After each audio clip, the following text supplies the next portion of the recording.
good. Okay, Sarah, can you see the screen? I can't see the screen. I don't think. Are you getting our picture? Yes, I can hear you guys and I can see Karen and Elizabeth. There we go. Okay, now I see the screen. Hi, Sarah. Hi, Hi. Karen. Hi, Patty. Hello. Do you guys see my screen? They just said they did. They could. We see Hawthorne's area of Windy Hill Preserve. That's what I see. Thank you. So that works. Wow. We're working. All right, guys, I'm going to turn my camera off, but as always, I'm here if there's anything I can do to help out tonight. Thank you, Sarah. Okay, we're just waiting for one more member. You didn't happen to text him. Hi, Olenka. Just weighing in on everybody here. Hi, Mrs. Doxy. Okay, or Elizabeth. I can be Elizabeth too. The world's best teacher. Okay.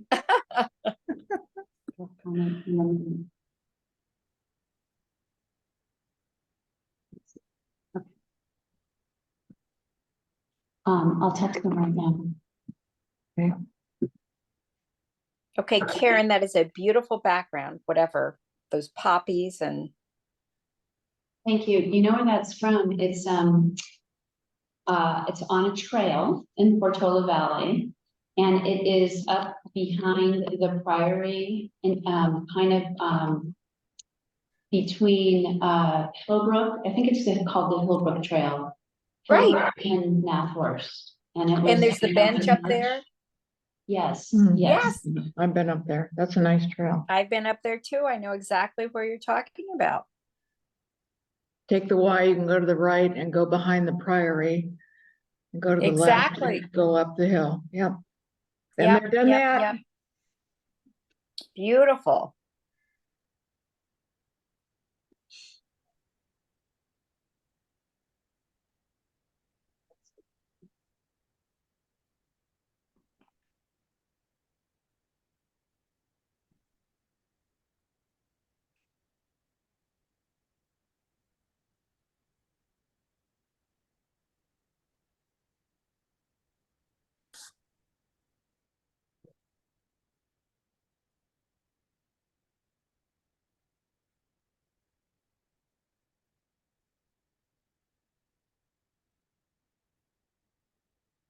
We're waiting for one more committee member, just in case people are wondering.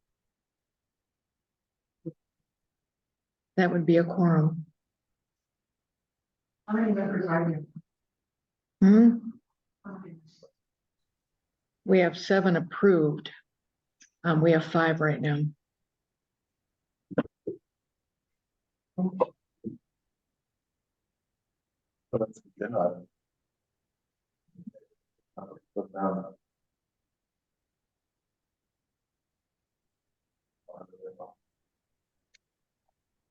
Hard to pull one over on you, Dave.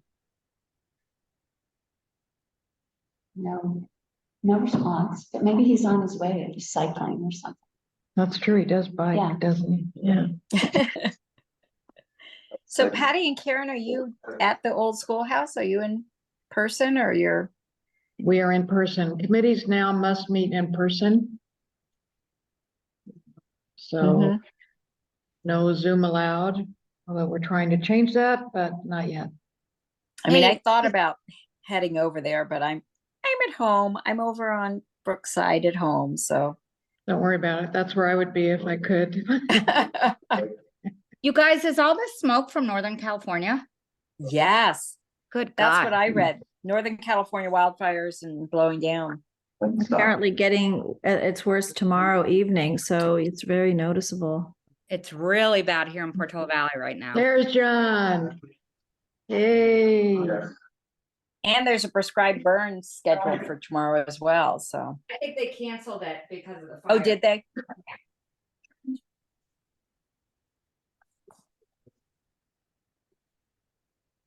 Okay, John Myers has entered the building. So we have a quorum. Hi, John. I'm calling the meeting to order at, I need glasses, 7:34. Okay.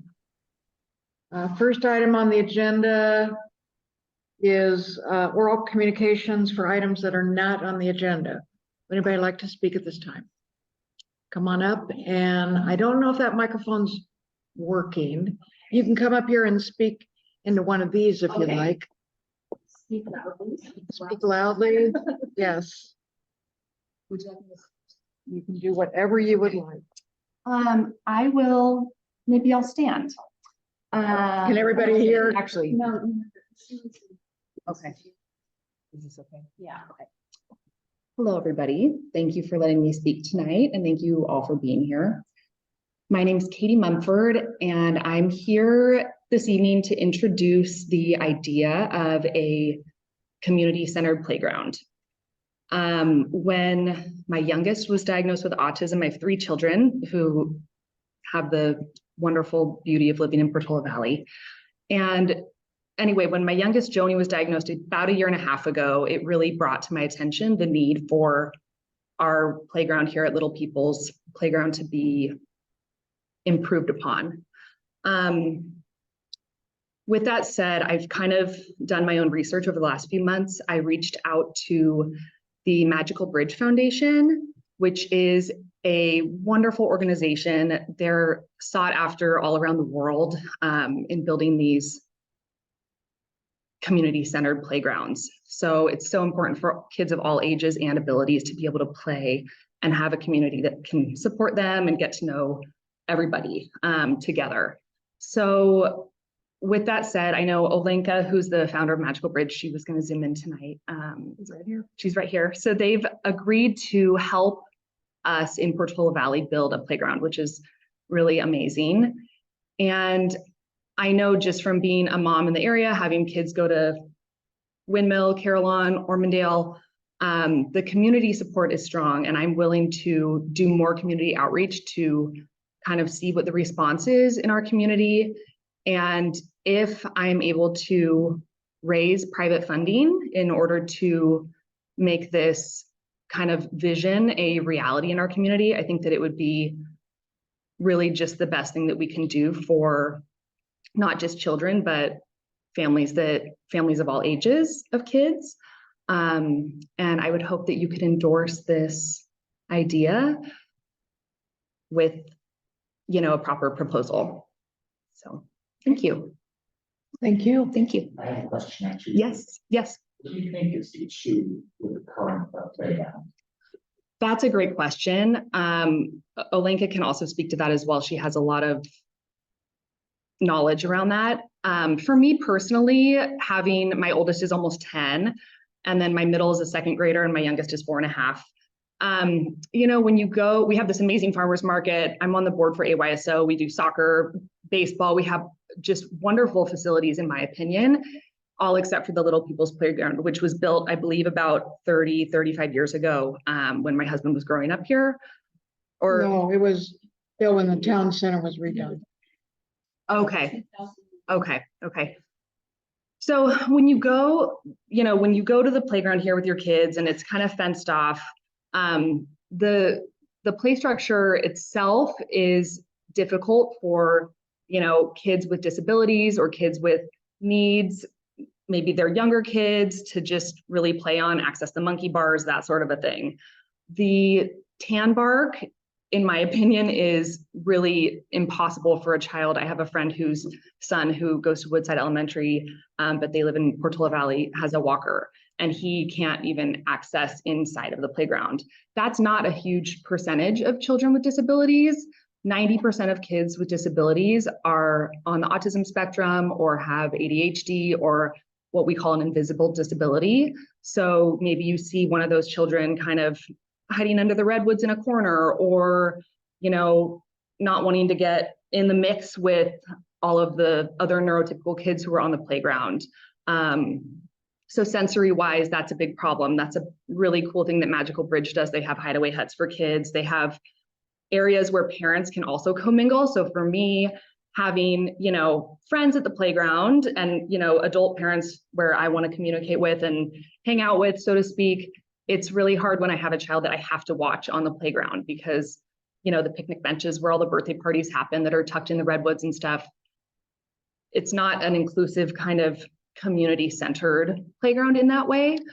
There's a lot of, yeah. So. No, it's okay. We actually had a woman come in, Yeah, no, longer than that, back 4 or 5 months ago. and, was talking about the fact that the playground is not great for younger children. And I was thinking that I'd really like to try to understand that better. Now, I understand the, talking about the, whatever the surface is, no question, that I can see that being an issue. But I think therefore, I've been walking recently, especially because, you know, a lot of my kids are almost as old as you are. And you know, we play softball, and so you know, we can hit it into the playground, so I need to check things out for many reasons. But anyway, but also we just renovated Corneliera and Auburndale, right? So I also walk playgrounds there just to kind of get a sense. And my sense is this playground is actually very catered towards very young children relative to them. Of course, Corneliera, you know, is going to be catered to older children. Auburndale, again, there's a lot of climbing. There's only one real kind of climbing thing here. A lot of this, you know, there's the house, and horse, sand, and all of these things that seem to be catered to very young children. So that's why, now again, I think you have a different issue here also on top of that, right? But that's why it would be really helpful to understand, or maybe even also see a proposal that says, what is it that playground should look like? Absolutely. So I'm gonna call a little bit of a halt because this is not an agenda item, so technically we're, but I wanted, Katie asked to come and just introduce the topic, which I thought was a great idea. And then we could agendize it for possibly next month. Katie and I are gonna spend some time tomorrow morning walking our dogs together. We could talk about maybe what a proposal would look like for next month. And we can also coordinate with Adirette. I'm gonna kill her name if you're online, I apologize. And I can share with you what she. That'd be great. I've connected with her as well. Okay. We've connected earlier this morning, actually. Okay. And so I think she's on board, and I kind of said, you know, rather than, for lack of a better word, you know, buying some cheap, cheerful, younger, you know, I think that we can do more in making it. And I'm not, you know, I'm also not here to just put this on the town. I really want to help with that process. That's why Magical Bridge is going to support us, and I'm happy to help in whatever way, and fundraising and all of that. So Great. yeah. Okay. Well, thank you for coming. Thank you. What is support for Magic Bridge? So Olenka is on the call and she can speak more to that. I know this isn't an agenda item though tonight, so I don't want to eat up more of your time. That means that they will really take us through all the phases, and they have a team of experts that build these playgrounds all around the world now. And so really that means that the town of Portola Valley can do as little or as much as they would like in that process. I mean, obviously this is my first time building a playground in a community, but Magical Bridge would be able to speak to that better, and they will be able to help me with creating the proposal to bring to you guys in a formal way. Correct. Yeah. Okay. Thank you so much. Thank you. All right. Thank you for your time. Thank you, Olenka.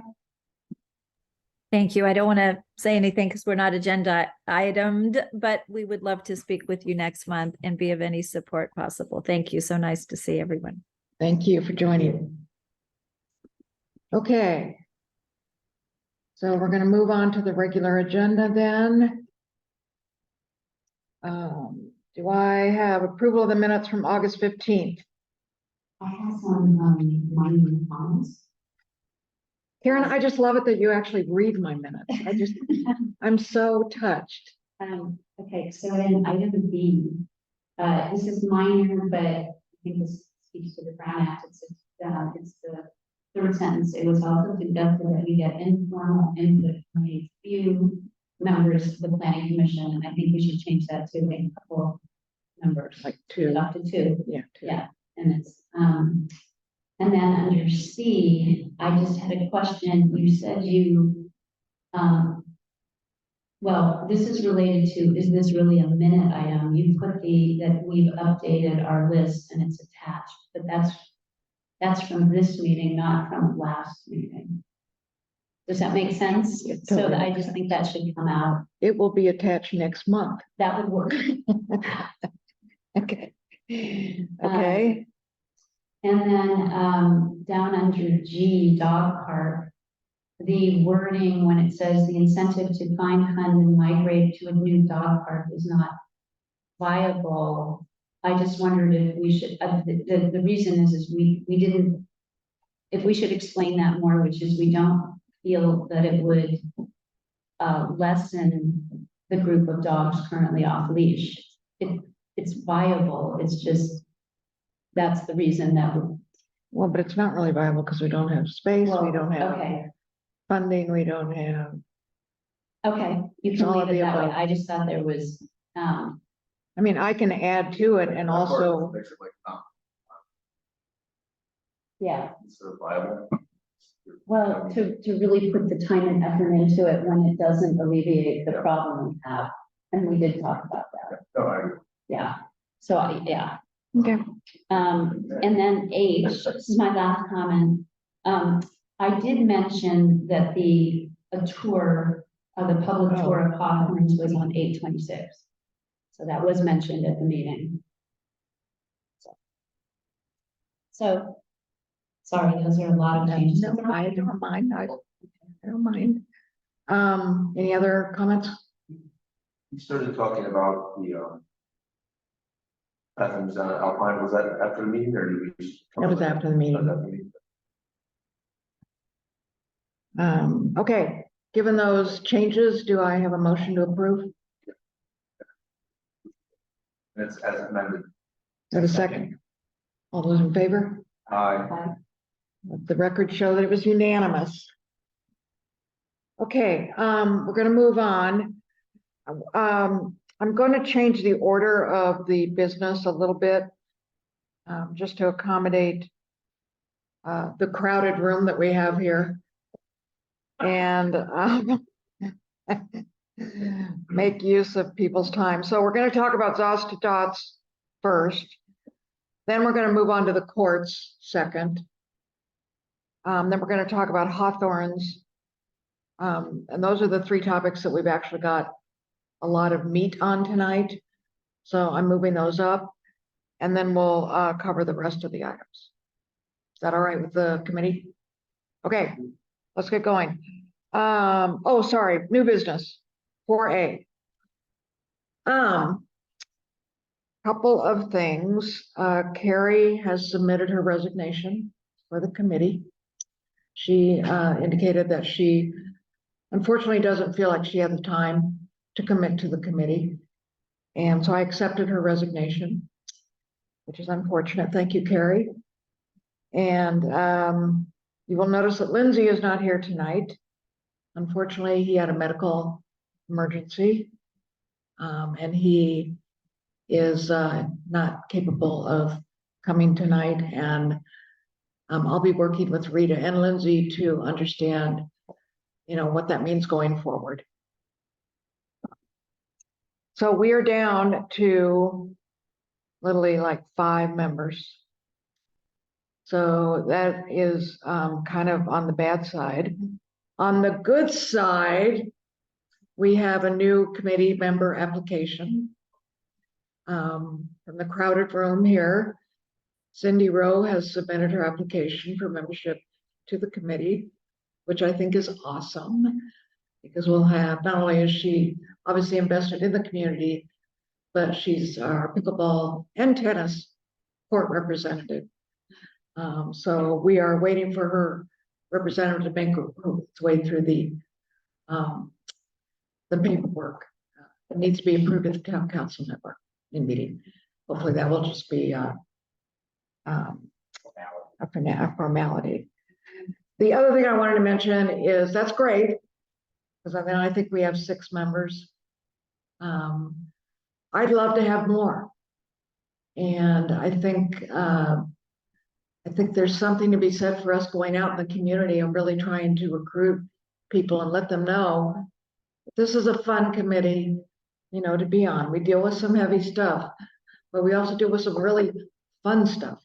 And as you just heard, things that could potentially really change and move this community forward. And I hate to say it, but I don't think it's political. I think it's, in the best interest of our community. So I'd encourage all of us to go out and, recruit. I think I'll put something on the forum. I think we've got great members now, we've got doers. That's what we want. And I think we could use more. So those are my comments. Any other questions or comments? I completely agree, and I would love to see, as much as we're all feeling very young, it would be great to get a member who has younger children and can represent that whole community of kids and everything going on.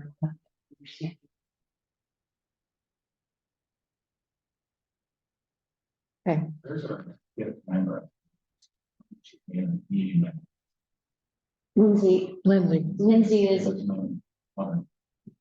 No, Mary Ann resigned. Carrie resigned, and then Mary Ann resigned before that. I don't know if she ever, No, she actually got approved to be on the committee, but did you miss that one? Okay. So, yeah, the roster at the upper right, I keep changing it, and she keeps changing it back. Lindsay's still a member. Lindsay's still a member, yeah. Not fully Okay, waived right now. let's move on to old business. Zots to Tots is upon us. John, how about Zots to Tots? I did Update. the registration. The newsletter today said it's 100 registrations. That's actually really low. I was going to check to see where we were at this point, because I think last year we had over 400 people ultimately. But in terms of how many registered by now, hopefully a bunch will this week, because this is when people start really paying attention. So all these newsletters, TV forum, emails, and I think this should help. But either way, I'm sure we'll have more than enough to make it a major event. I keep looking at the list of things to do. And every year it doesn't seem like a lot. And this year, for some reason, I'm not overwhelmed by it at all. I'm not even close. So I have a few questions for you on that front, because on my front, I'm like, I need to get a cash box. We have the hats, the trophies I'm going to go pick up this week. They're doing kind of last minute medals. We have the ice cream truck, which will be awesome. You have the finish line, so I assume you have the finish line in general. I'm covering Bill is covering the finish line. Yes, so let me know if you need more volunteers there. Handing out trophies or taking photos or whatever. Right now, I think we've got 4 or 5. I get mine from the Priory, since they can't do the barricades. So right now, I think I'm okay at the finish line, but I'll let you know. So, yeah, and these things are both closure, and as far as I can tell, you and Ed, that all got set up. Yeah. Right, so we're meeting at 9 o'clock.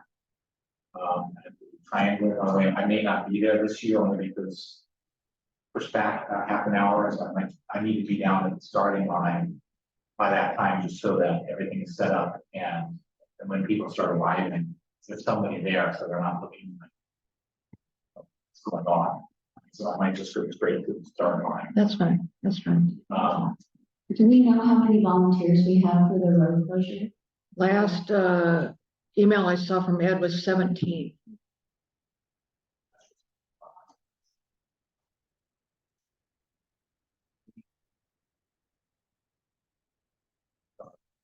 And it's gonna be, the big change at the start was when we moved from t-shirts to hats, as you know. It simplified it dramatically. Are you passing out hats at the start So or the was big- finish? That was one of the things, so, you know, a lot of people at the start go, can I get it at the finish? And there's a lot of people at the start that wanted it to start too. So I have to figure, so what I was gonna do was, have somebody drive from the start to finish, immediately as soon as we start getting up on the road, because they'll actually meet the people there. But also save enough, you have enough for you to finish if you can start going. But so, by the way, this is what they're white this year. That's the, Oh, those look nice. that's the visor. Oh, very nice. I think it's kind of clean, you know, it's good, particularly for pickleball, I know they can't see it on the camera. tennis, Mhm. right?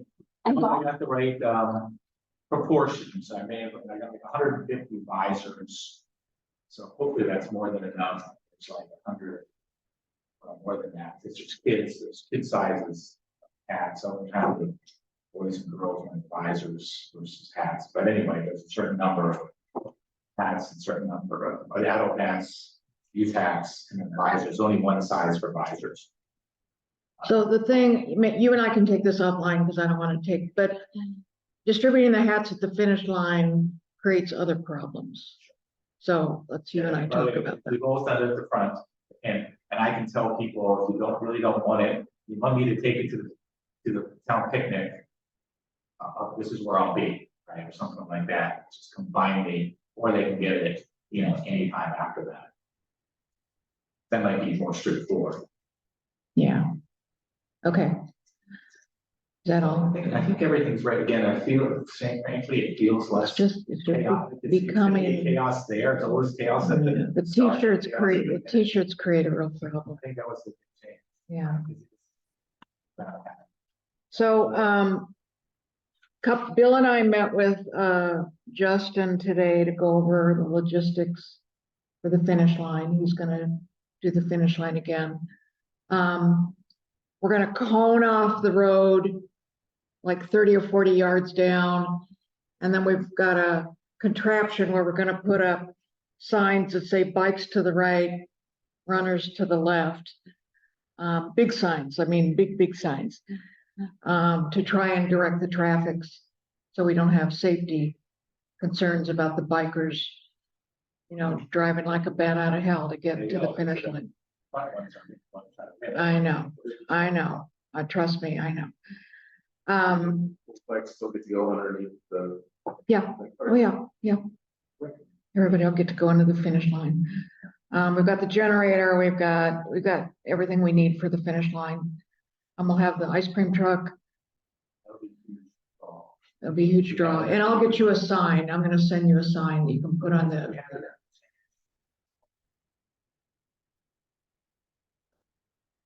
Yeah, Kids, they came from. yeah. What was I gonna say? Oh, I was gonna say something. I forget what it I was. just thinking that I have a question for you, which is around where the traffic's gonna be stopped, right? Because remember, there's the finish line, and then is it Westbridge? Westridge. So the finish line is at Stone Gate. And the traffic is stopped at Westridge. Yes, they will. That was a big. I know. Sending- I know. The sheriff may cut it off again, but right now it's set, so they will be able to go through Westridge. And we're gonna cone off after the finish line. So we direct people onto the trail and off the street so that they're off the street by Westridge. The person who was gonna distribute the water at the finish line, unfortunately, cannot do it this year. John and I talked. We initially decided to punt. Bill thinks we should revisit that. He really believes water was a big hit last year. It's gonna be a hot day. So, he thinks we should provide water at the end. So I'm thinking about just making a Costco run. Yeah, that's the thing, cost. Frankly, one of the reasons why I was also thinking is just not, a lot of people don't like the idea of having hundreds of plastic water bottles. I understand. It's not environmentally friendly. So, you know, There's alternatives to that, and we might have. Yeah, but then we gotta keep filling it, it's just, yeah, it's a hassle. I know. But maybe it's like it on TV. Yeah, so I thought we'd just make a Costco run and get, a couple hundred and maybe, and then just set them down on a table and let them, take what they want. What are we doing about air quality? It's bad, the first service projected. Sorry, I missed that. What are we doing about air quality if it's projected to get worse because of a cover? A good question. Is there any kind of guidelines about when we call off physical activity? Youth sports would be 100. 100? I thought it was 150. It was 65 today. No. No, Yeah, we were looking for, is there a limit for when they Um, call it off? Maybe it's at different age levels. In the high school, I think it's at, 150. the middle school, I just got a message from the middle school cross-country coach, and their league will state that if AQI is above 100 in the location of the competition, outdoor competition. We got a lot of kids playing this stuff. Well, I guess we'll have to make a call that day. It's supposed to get worse, I think. It's a good call. I don't know. Youth event. Yeah, it's definitely a youth People ask event. that, so.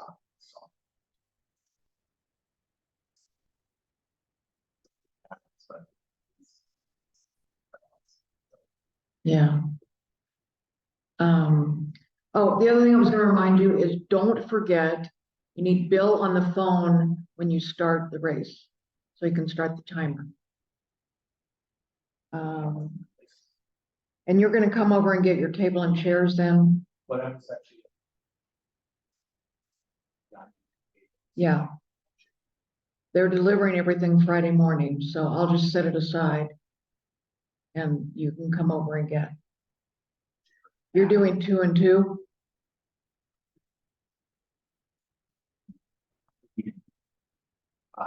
Happened was, the split of people, they show up very, very early, and then they're hanging out and they use chairs. Like, waiting, to start, Okay, they show up an hour early, okay. and then. All right. So. I will withdraw my comment that I was gonna make.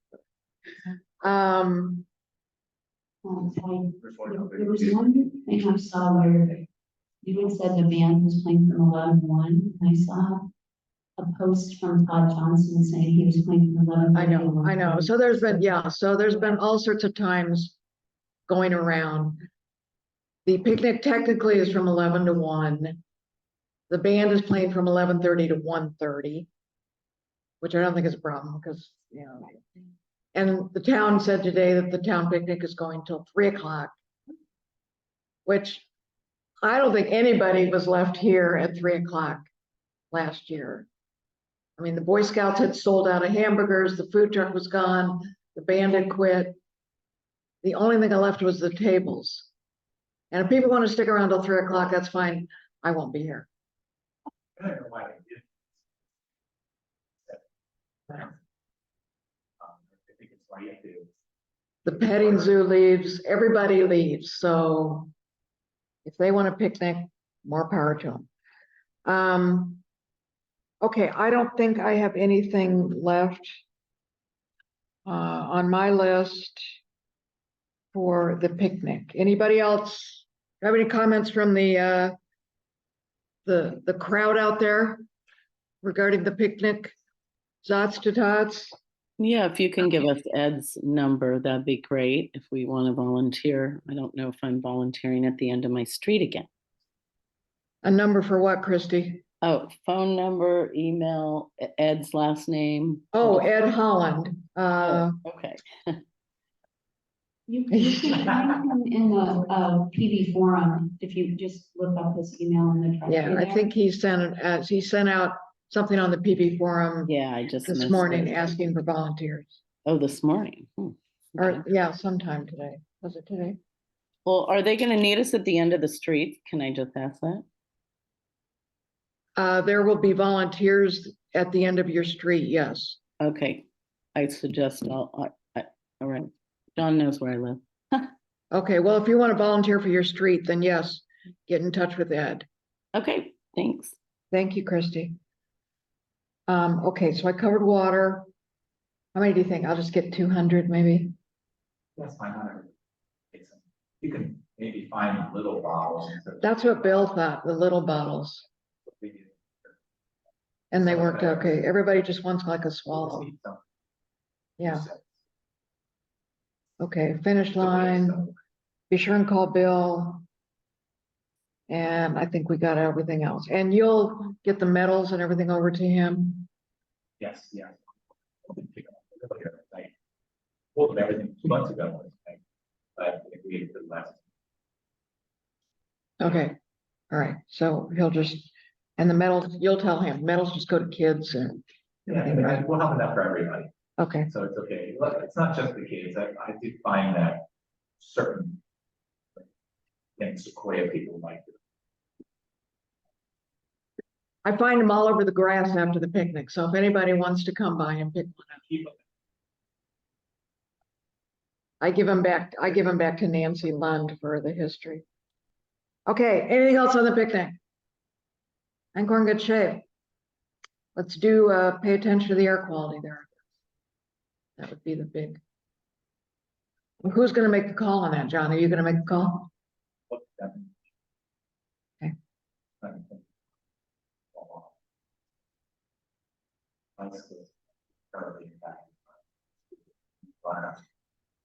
Nonetheless, I guess we hate to cancel the whole thing. The horses will be very disappointed. Okay, Maybe we just have it go and make it. just take it slow. So it's. Maybe it's a walk, not a run.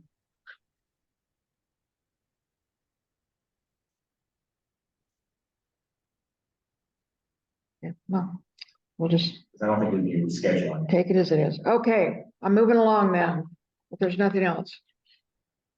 Okay, I'd like to talk now about the discuss the court usage reservation policy. So history on this is that on June 1st, we enacted a new court usage policy. I don't need to go over it probably with all of you, I'm sure you're aware of it, and said we'd give it 90 days to test it out and to see how it worked. At the beginning of September, I sent an email to all of the SCEDA users, which is our reservation system. I put a note out on the PB forum, and I sent a note out to the Yahoo group, the pickleball group, and asked them for their feedback and comments. I got about a dozen comments. Cindy's here. Are you gonna summarize your comments? Or do you want me to do that? Well, wait a minute. Shush, I'm not to you yet. Remember, she won't talk to you like that. Oh no, it'll get worse. It'll get worse when I remember. I got about a dozen comments. On the whole, I got very positive comments, both from pickleball and from tennis. People felt that it was fair. People said, several people commented that they had seen more tennis players using the courts, possibly because they had priority, possibly because they could make reservations, possibly because it was summer. You know, I don't know, but it seemed like the tennis court was getting used. And the pickleball remains hugely popular and booked consistently. So great comments, literally from almost everybody. Some of the comments that I did hear were constructive. Several comments about the Yeah. the yellow lines are still bothersome to the tennis players. They indicate they're too bright. The ball bounces differently when it hits the line.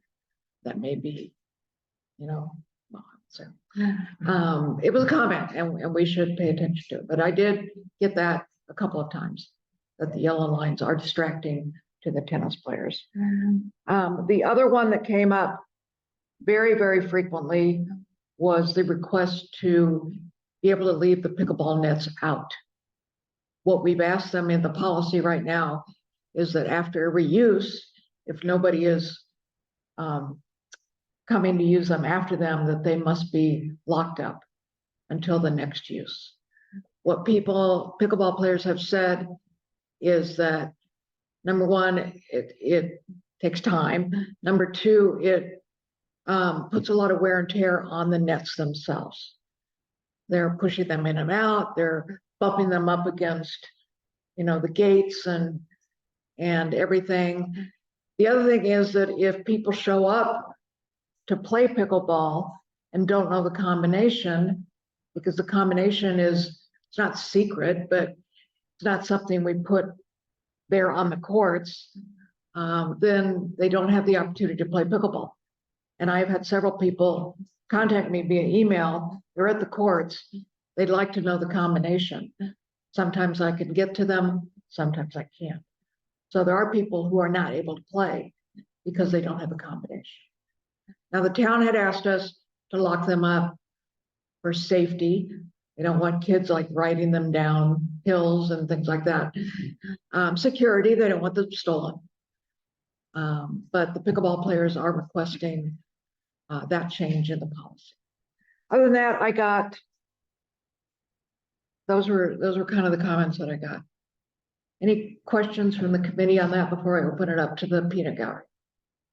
I forget what the court usage is. Are there times when both courts are priority tennis? Yes, Saturday mornings and Sunday afternoons. Both courts are. Yeah, and I did get one comment that that's probably overkill. There's never been a time when both courts have been used for tennis. I was more just asking about leaving football. Oh, yeah, we wouldn't leave it out, but yeah.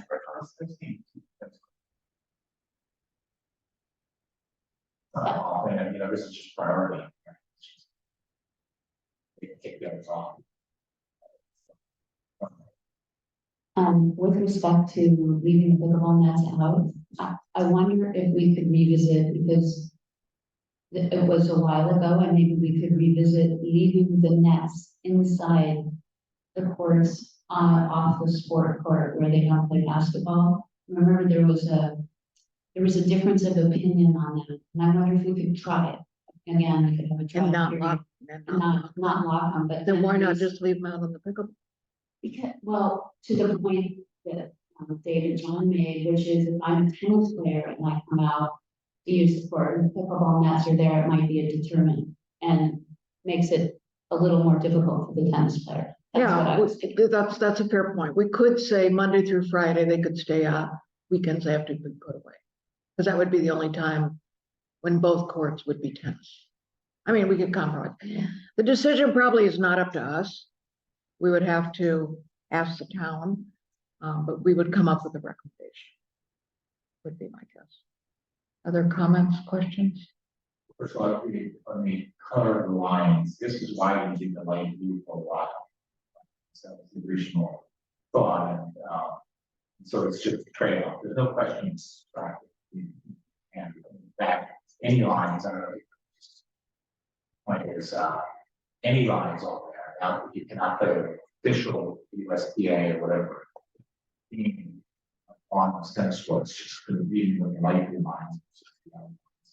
But anyway, I just think it's just a trade-off. So, I think this is the right trade-off. Well, I would question if there is another color, and the other thing is when tennis balls hit painted lines, they do bounce differently. So I will attest to that. Okay. All right. And so the more lines on the board, the more they're going to be. I defer to a tennis player. I did not. it. And in terms of locking, we, for instance, have to lock those soccer goals every single time we use them for almost no apparent reason.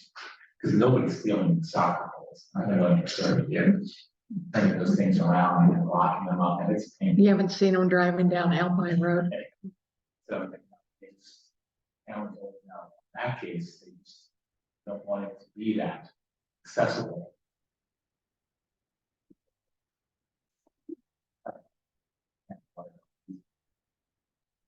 So you say that's a standard. Flush. Locked up. Both of those. Yeah. And again, going back to putting it on the other side, I think we do have to have that discussion and power, whoever has got a concern about that, being on the all sports court, because maybe, there's never full court basketball.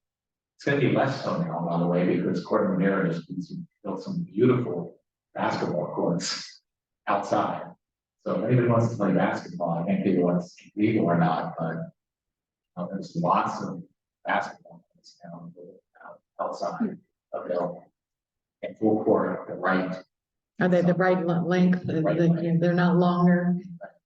all kinds of side. The baskets, 8-foot baskets. It's a bunch of them. Less about our one court. Play in the point of play. Well, I mean, that begs the question of,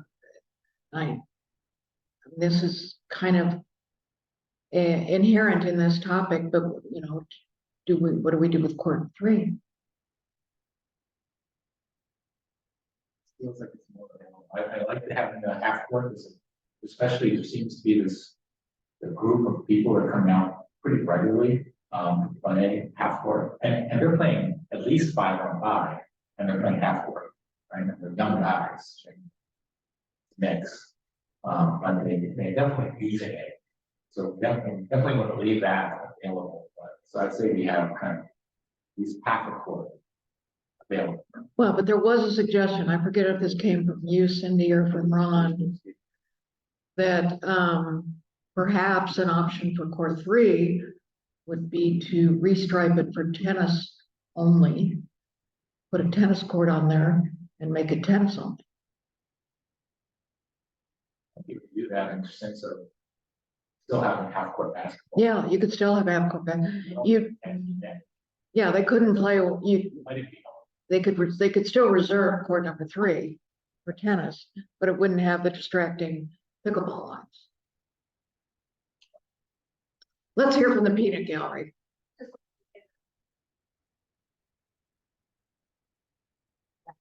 Nobody online can hear you, Cindy.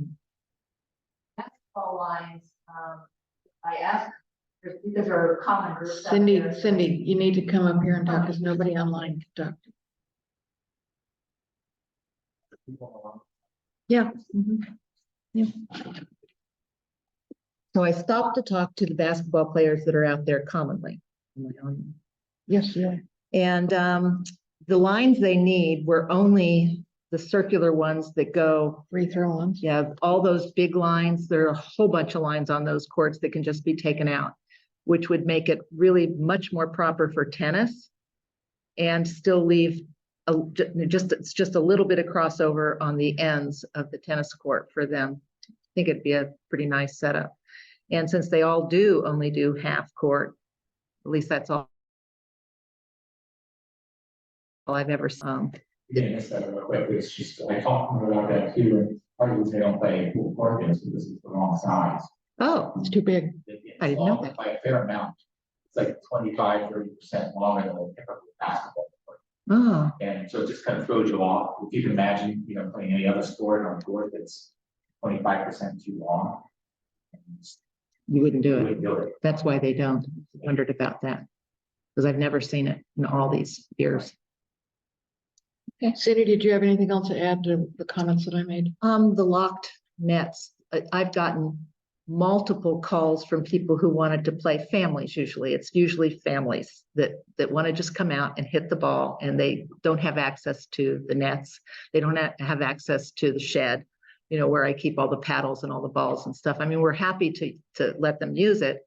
It's just that with them locked, they can't. So we've a couple of times gotten there with families hitting over the tennis net, you know, trying to play pickleball, and it's just kind of too bad. So I'd really like to have the nets not locked for basically for that reason. And, you know, that it is a wear and tear, and we're rolling them around on very rocky terrain, and the little things fall out of the ends, and, you know, they're rusting. It was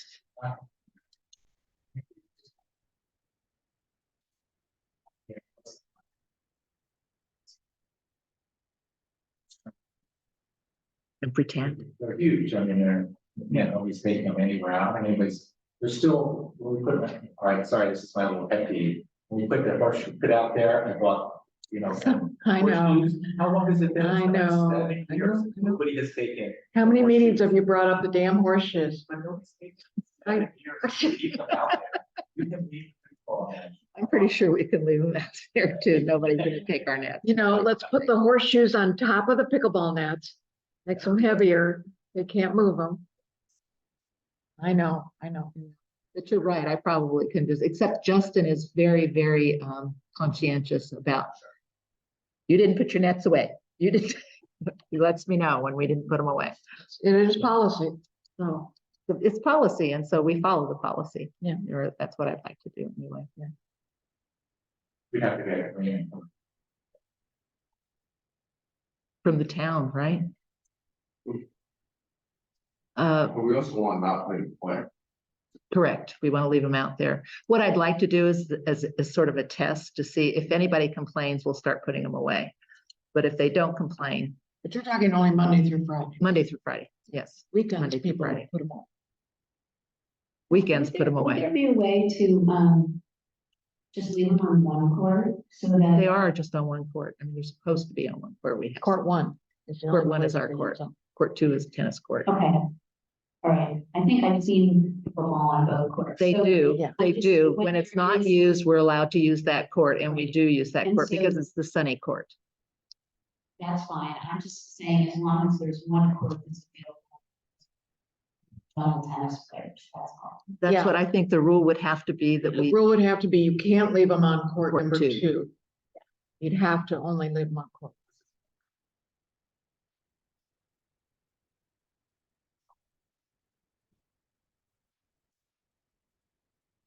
Get it all the time. It's not- oh, that's a good idea.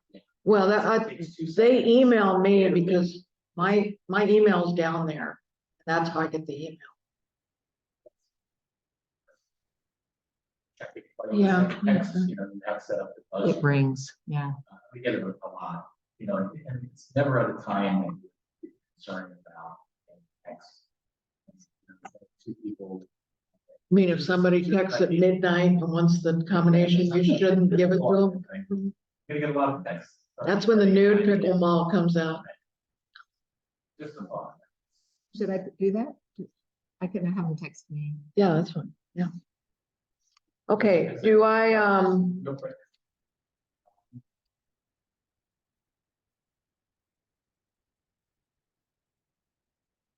We're just users like tennis players.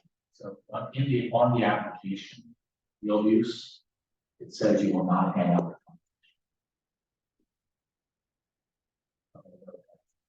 This will not be- Contract. okay, given that, do I have, any recommendations from the committee about how to move forward? Or any other questions or comments? Very good. Well, I think the one thing is it sounds like it's working well with the court sharing the way it is. And maybe do a trial period for being able to leave the nets on court. I would say. Especially because it's fall and it'll be front, you know, the rainy season is coming and it will change. If it rains. How does the rest of the committee feel about that? Propose a 3-month trial for being able to leave the pickleball nets out on court one only, Monday through Friday only. And that has to be approved by the town. That has to be Yeah. approved by the town. I would take the action to write Howard.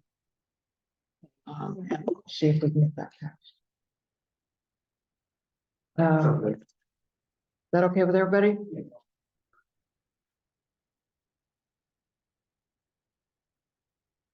Time. And it's kind of priority on. No. No. It's like Monday through Friday, court 1 is pickleball, court 2 is tennis. And everybody has been very good about getting off the court if a tennis player shows up with, we put up a rack so they can put they don't have to talk to us. They can just put their thing there and you get off the court right away. It's only happened a couple of times, which is great. Okay, Thank you, Cindy. You're welcome. Good So plan. the reservation policy itself is. Nothing to do on that, it's just people use it. reservation working fine. I do want to acknowledge Cindy's effort. Cindy went through how many users on SCEDA? 150 users on SCEDA and cleaned them up because, as you know, part of the policy was that non-residents could only make reservations 24 hours in advance. So we had to be able to go on to SCEDA, classify everybody as resident or non-resident. Cindy did all that work. She Yeah, I got emailed the right- everybody. Yeah. She asked them for their address.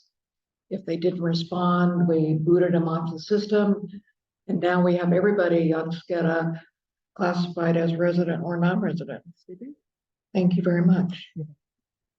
And we're down to what is it, like 80 or 75? Yeah, it's pretty low now. Yeah, we almost cut it in half. But they're real users. There were people who They're were on there really- sometimes.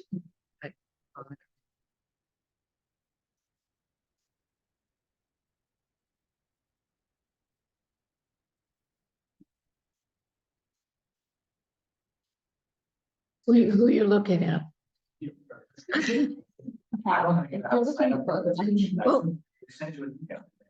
they send me an email if they want access to the reservation system. Yes, 2 or 3 times a week.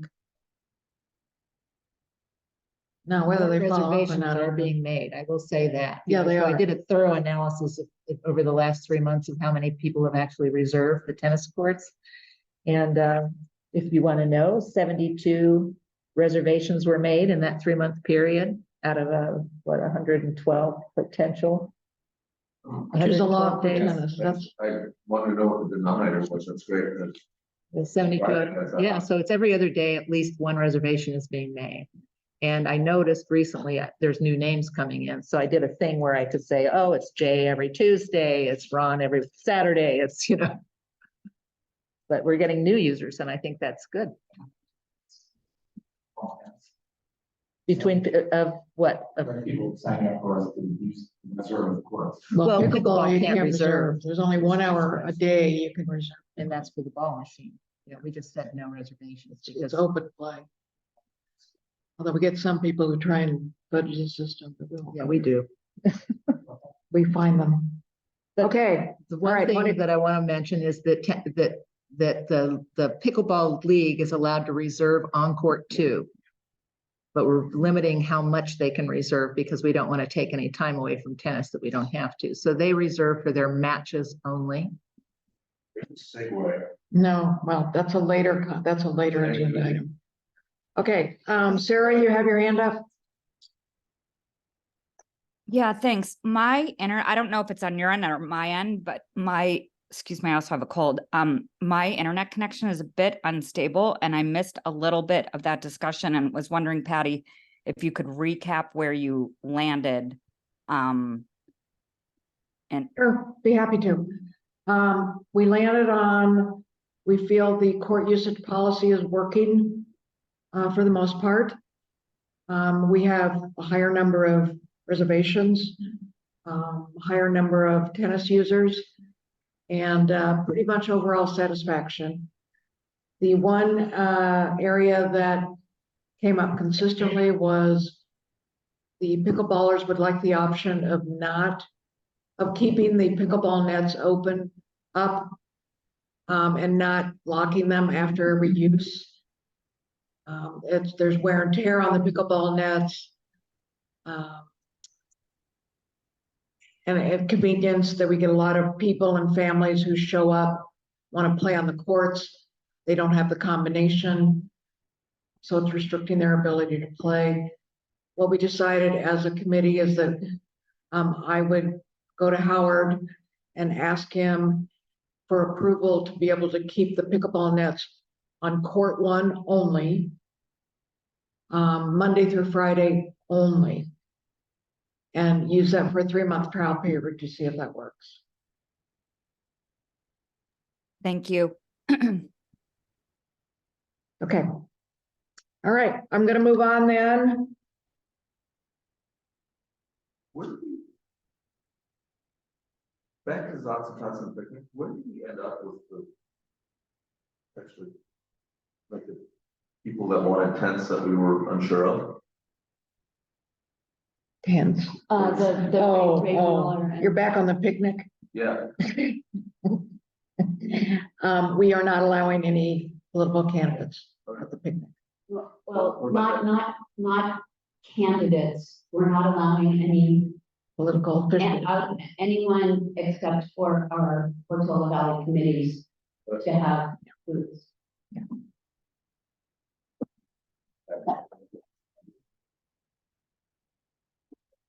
Mueller, Ray Mueller. And remember this? Hip wanted to do it as well, but I never heard back. So. Okay, we are gonna move forward then. Right now we would like to discuss Hawthorns. And I'm gonna turn it over to Karen. Okay, before I start, I got a text saying from someone on Zoom saying they can't see all committee members. But as I look at the screens, they rotate so that right now you should be able to see all committee members, and it's just set up that way. And now you can see me, I hope, and pretty soon you'll see Patty, and it just rotates through. So I just wanted to address that concern. It's supposed to be voice activated, I don't know. Okay, so I'm gonna actually share my screen. And can everybody see this, number 1? Yes. Okay, so what I wanted to do is just provide an update to everybody on where we are with Hawthorns Preserve, which is part of Windy Hill and Mid-Penn Open Space Regional District. I want to go through this deck pretty quickly, and then Karen Bacha, I want to thank her. She's here, and she is one of the voting members of the Hawthorns Public Access Working Group. And so she is working she's on a Mid-Penn team and working closely on this. And after I give my presentation, I want to let Karen come on and add anything that I may have missed or that needs clarification. And then open it up for committee questions, and then have other comments, and then any comments that we don't have. So I'm gonna have to change this. So as you guys know, Mid-Penn is working on a long-term meaning probably 5 to 8 year plan. Oh, how come it doesn't show on? Sorry, guys, my screen is not showing In the room. in the room. Okay. Can you and John share that? To open it up and essentially, remain ecologically sensitive, providing public access consistent with Mid-Penn's mission, and find allowable uses that are outlined in the property's conservation.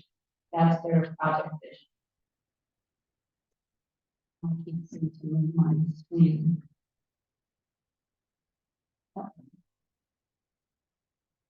Okay.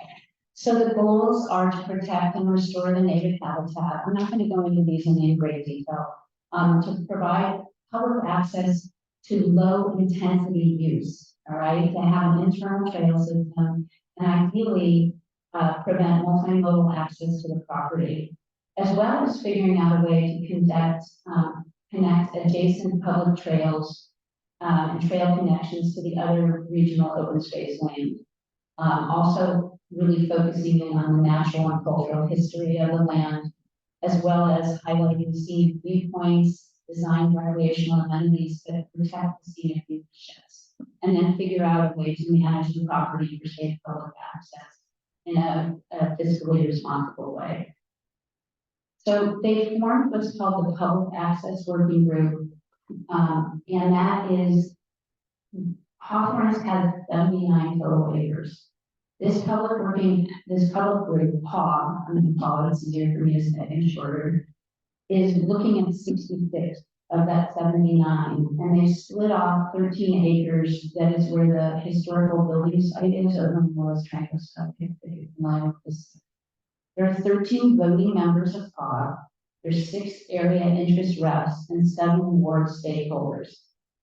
2 of the 13 are Portola Valley residents. Helen Quinn is a ward stakeholder and Karen Batra is an area interest rep. And there are 2 Los Trancos residents, Charlie Prince and David Smirnoff, are area interest reps. And Sarah is our town council liaison, but she's not a voting member. The POG has 5 total meetings. 2 of them have already been held. One was in late July, and the other was the tour, the 4-hour tour in session that was on August 26th. I don't know if anyone here except for Karen went to that fully. The future dates of the meetings are October 26th, December 16th, and the goal is they're going to have a final concept decision for Hawthorne and the usage and parking and ingress, egress, and all of that on February 23rd of next year.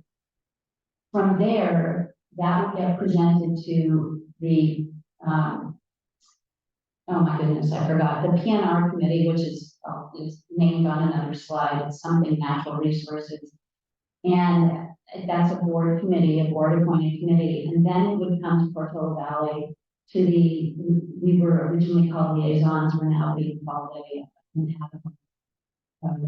town manager appointed committee. So it's a non-grounded committee, and then it would go to the planning commission for approval. Does that mean it doesn't go to the town council? I think ultimately it would go to the council, but that's sort of the process. So this is a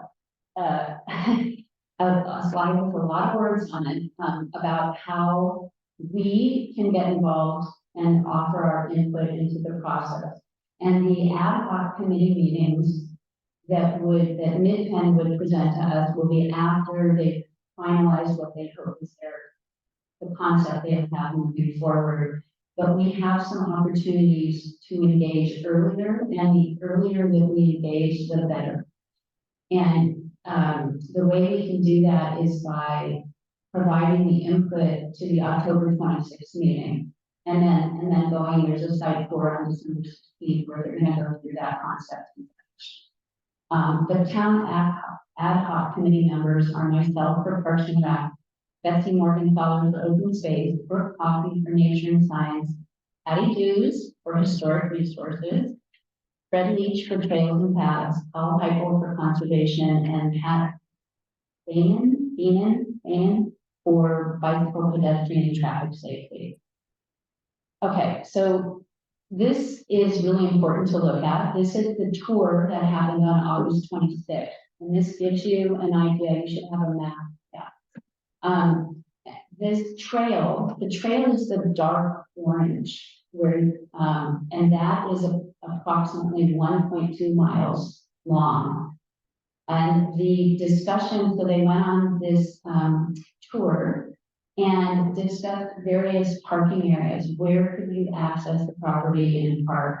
And the parking areas that were discussed, and Karen will correct me if I'm wrong, are near, you would enter at the top where the orange line starts, and the parking would basically be around area 2, which is a flatter area. There's this is a topo map as well, so you can see the wider the lines, the flatter the area. Does everybody know where this is? It's Roberts, yeah. Market is where number 4 is. Look to the left. Yep. Okay. And then this white line leading up is the ranger's driveway with the gate is. And so this orange line, the light orange line, is the current Alpine Trail along Alpine Road. So. The other parking, I think that's the proposed trail, not the current. Because No, the smaller line is the existing, the larger one is proposed, but we haven't gotten there yet. Oh, okay. yeah, and essentially the trail that runs along Alpine Road. So the other proposed parking, spots were actually where you see these boxes that say 10 and 20, because that's where they park for the site work. So that's another potential parking area. And I believe there was one more parking area discussed that was up from the, up higher, maybe to the Rangers driveway. I don't remember. Karen, you can comment on that. The Yeah. parking is still pretty open. There was also a tiny bit of discussion near the Olive Grove to make that a parking. And the Olive Grove is off of Los Trancos, correct? Yeah, it's kind of near 7, simplistically. And one thing this is a very general proposal, so they will be coming, unfortunately, only 3 days before the October 26th meeting with a lot more detail on different ideas for this. I think we kind of overwhelmed them. This is completely my impression that we kind of overwhelmed them with concerns. So stay tuned for that. Okay. So that's essentially the map of what you're seeing, but we're looking at this one smaller trail, and the number 5 and 6 are Vista scenic Vista points. And 7 down there is where the historical buildings are and such, which is near Los Trancos Road. Sarah, did you want to chime in at all, or do you want to wait did you have a question? I just have a clarifying remark. So these, both the conceptual Hawthorne's Loop Trail that's depicted here and the Alpine Trail proposed realignment, based on what I heard in the meeting, these are very preliminary. I think obviously the trail for the hiking trail is definitely going to be along those lines, and the Alpine Trail is along those lines, but I wouldn't read it as this is all very, very, very much work in progress. And in particular, along the Alpine Trail, there were a lot of discussion points at the meeting about the possibilities around there. So just want to underscore that the fact that it says proposed on this is really, I think, based on my experience so far, inaccurate. It's, just don't read it too literally, because there was a lot of feedback. There is going to be a lot more discussion, in particular at the next upcoming meeting. Just to give more color there, the Alpine Trail that's proposed is definitely, there's an interest in making it more of a trail and go up at certain areas and back a little bit further. And so versus just kind of a feeling of like a sidewalk along the edge there. And then the topography is also requiring that it not necessarily be an exactly straight line like that. So just wanted to share that background that was shared at the. Right. Yeah, this is just a recap of the meeting in terms of what was proposed, and then there was a lot of discussion. Can I add a little bit? Thank you for that, Sarah, because I do agree. This is just very kind of a first shot. But also there was some more additional thing that I think is important to consider about the Alpine Trail. In that one person there with authority that lives there said it was very concerned about if we move the town trail into behind the oak kind of hedge, I'll call it an oak hedge, but for lack of a better word, that that really couldn't be a safe route to school, because that would hide any young children from view from the street, and that would be could be a predatory situation. So that's kind of so you have to think of safety in multiple ways. Think of sort of safety in terms of falling off a bike, but you also have to think of safety in terms of visibility. And so that's another thing in the air on that, realigning the trail. Okay, thank you, Karen. Yeah, so, sorry, just a comment from the chairperson. Keep in mind that this is Parks and Rec. So we're talking about some trails and paths, components of the plan, which I think is important, but that's not under the purview, so to speak, of this committee.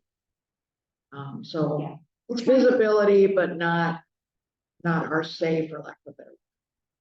And I'm trying to do with this presentation, is update everybody on where we are today. Yes. And just get everybody kind of up to speed, because this is really the first opportunity that we've had to do that. So moving forward, and this hits on some of those things, these are the concerns that have been expressed, were talked about at the meeting, and there are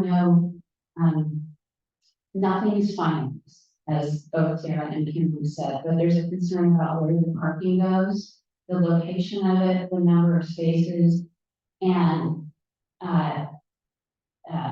overflow. And I know that the folks I've talked to, including myself, don't want to see any overflow. Because that has been a problem, as we know, with Community Health and in some other places. There are issues with ingress and egress and the safety of where people are coming out, as well as with kids riding bikes or cyclists on the road, or horses, and all sorts of things like that. This was mentioned, the trail placement of whether the trail should not be near such a steep fall off as it is right now, and could be moved away from the road. That was, I think, one of the reasons that it was conceived of, gee, if we have an opportunity, can we move it back on the road bit? The number of trails and the length, there have been comments of, wow, you've got 79 acres and you're putting in 1.2 miles of trail. Does that make sense?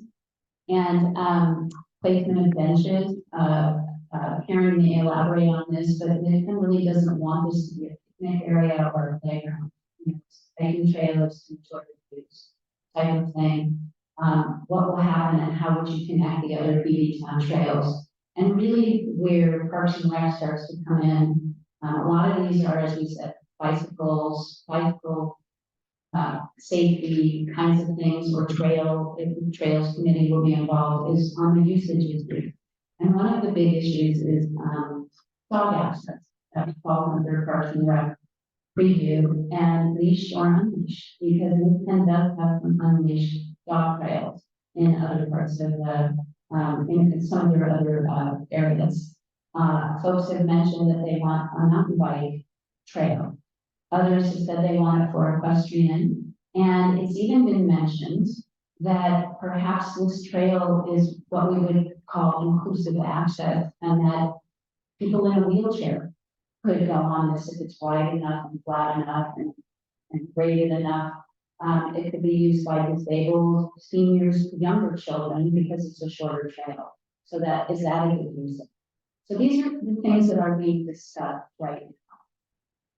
And talking about Parks and Rec and dog access, I just wanted to go over this, Midpenn's current guidelines. Woody Hill, for instance, allows dogs they are supposed to, you're supposed to have no more than 3 dogs per person. You are not supposed to be in any water areas. The dog is not supposed to be, nor you, probably. Your dog, the leash, there's a leash length regulation, obviously taking care of your dog and removing any dog waste. Fullest Ridge has, within its trail system, has a trail for dogs off leash. And there, the requirement is you've got to have a leash in your possession, and you've got to have a dog that can be under voice control, obviously. The area is fenced and signed at the entrances, but then there's no fencing around the off-leash area. But then as soon as you come out of that area where they are allowed off-leash, obviously you need to leash your dog up, but they've got very specific rules. Either, I thought you said, it's fenced. It's not fences within the site, but the entire areas. You know, I personally have never been there, so I would appreciate it if there is someone that they can comment, because it says it's fenced and signed at the entrances of Pogus Ridge, but on the trail system, there's no fence. So there's other trails within that system. I can comment on that directly just because I was curious. I was one of the few places I hadn't been. It is, you kind of walk for maybe 3/4 of a mile up a hill, and then there's this area in the middle of it. And it's technically fenced, but it's not what I would call fence. It's wood fences. So it's, you know, Split rail fence or? it's just fenced in spirit. So you know where the outline of the area is, but it's not fenced in terms of, it's not like a chain link fence. You know, dogs can still easily jump over the fence. Well, I think there's a water tower up there and there's a road, and so people tend to, at Polgus Ridge, because they need to get to the top of the water tower, people take their dogs off leash on the road and then they walk with them on leash on the smaller trails, is what I've noticed. So there is. I'm sorry. Let's let Karen finish her presentation. So first of all, I'm going to open it up to Karen, who was at the 4-hour meeting and is a member of POG, and share any additional comments or clarify.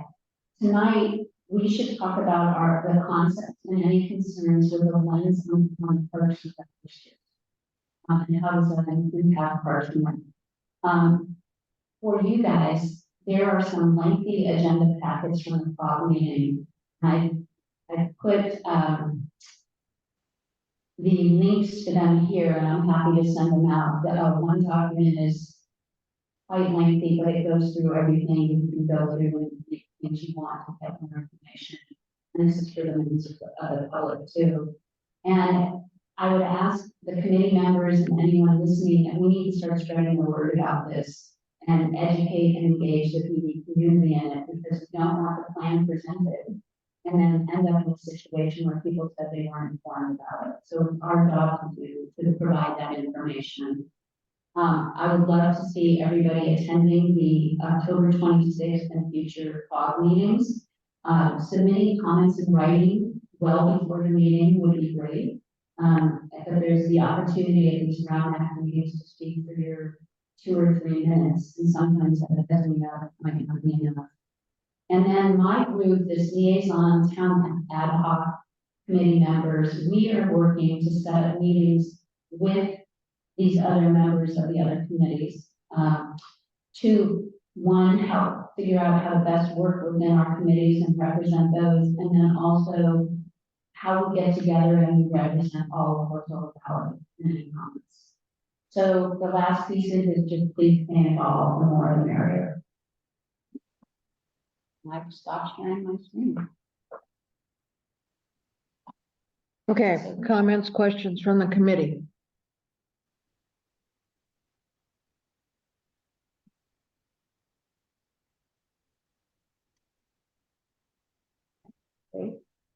I'm just trying to consider what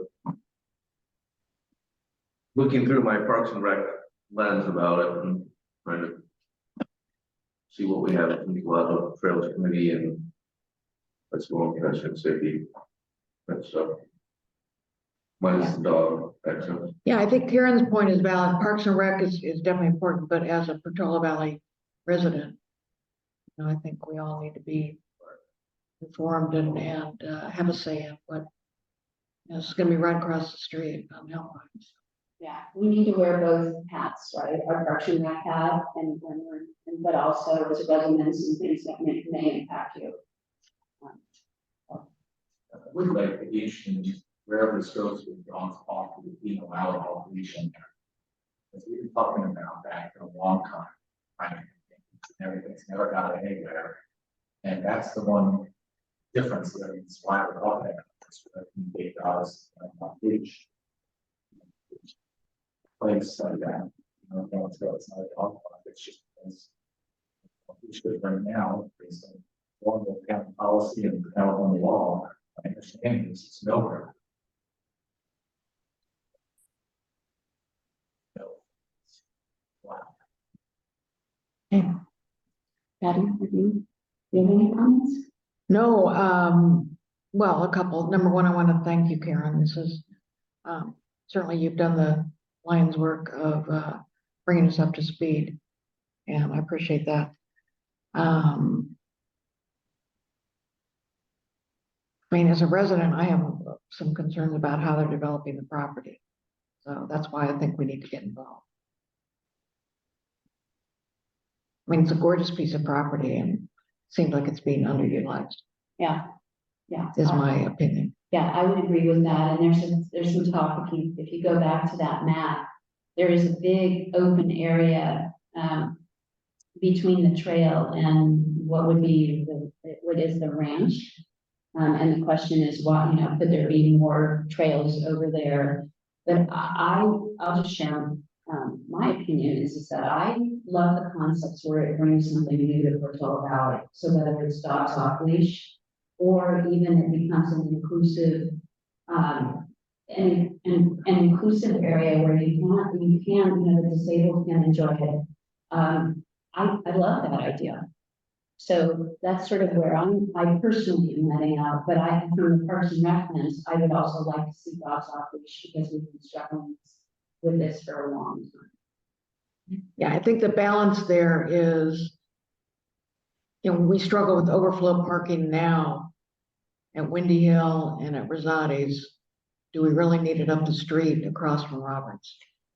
And the more things you put in here that attract other types of people and their dogs, or the option, you know, you make it more popular, which is good and bad. So. And to that end, the parking situation has to be that they build enough parking so there doesn't have to be any overflow. In my mind, if they can do that, that would really also help the town because we're struggling with parking issues. Okay, Rita, you've had your hand up for a while. Go ahead.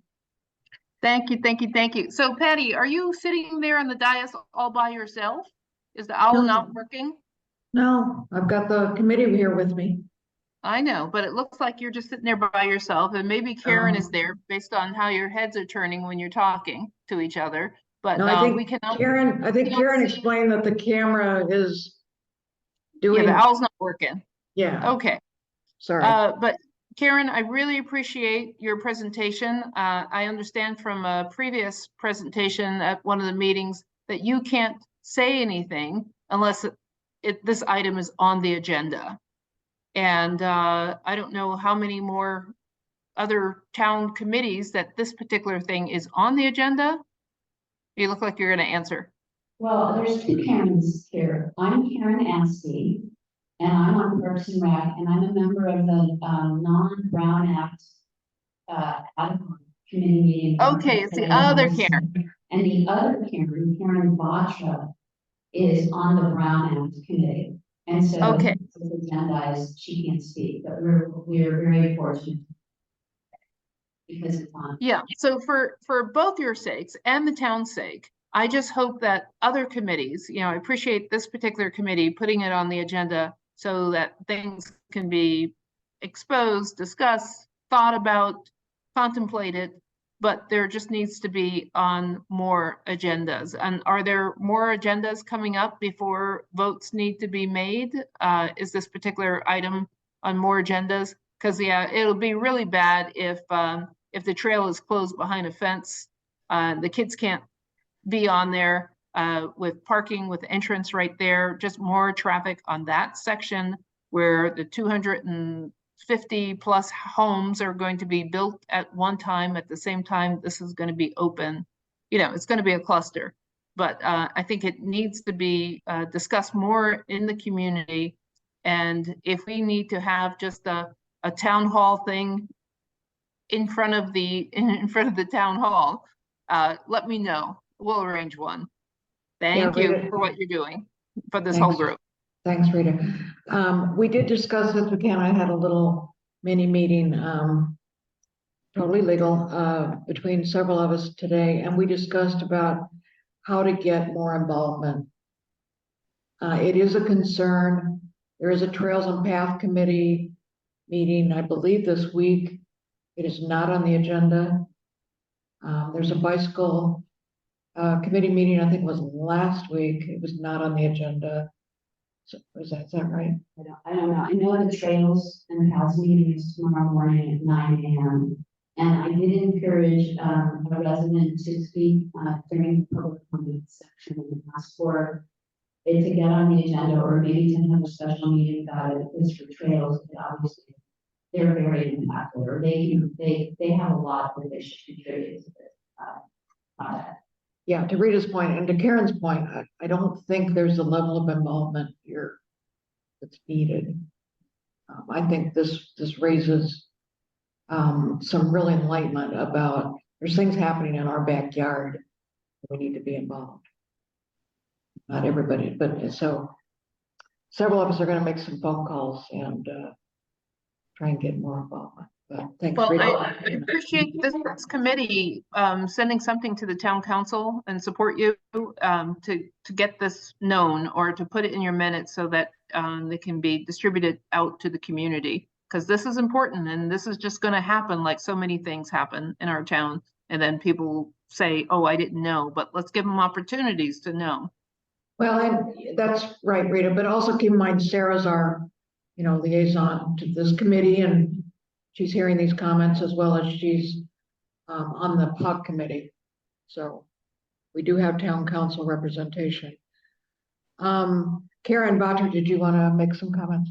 Yeah, I have reached out to most committees myself. I spoke to the Trails and Paths at their last meeting to try to generate some interest. I also spoke to the emergency prep people at their last meeting because I'm concerned about any overflow parking on Alpine, and then perhaps we all, have a wish to someday make that a 3-lane out access during an emergency.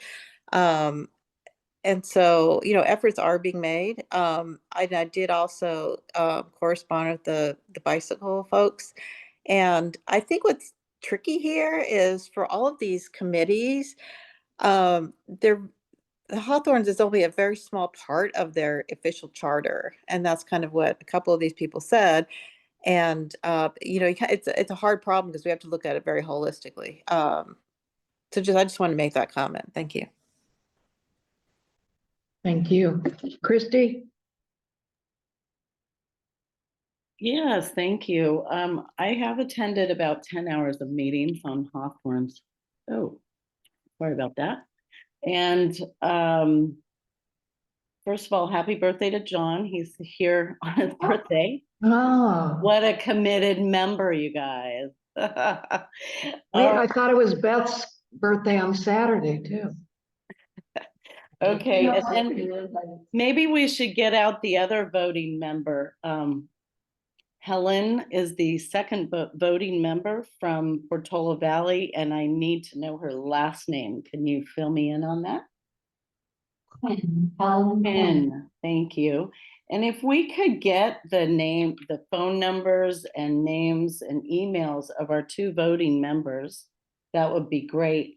And then I'm wondering, maybe Sarah can help us with this, but can we get all the emails and phone numbers of the working group who will vote, so we can then, call them up, email them with our comments, because did you say 13 voting members, and we only have 2 in our community, and we need to reach out and have more interaction with the other members that are voting, whom we don't know at all. So I found that I could find the person's picture and the background, but no contact information. So it'd be really nice to have that posted on Mid-Penn's site. I am concerned that the trail, if it moves to the inside of the fence, what I'm noticing is Mid-Penn locks their gates at dusk. So over at Foothills, I think it varies what time, depending on the time of year.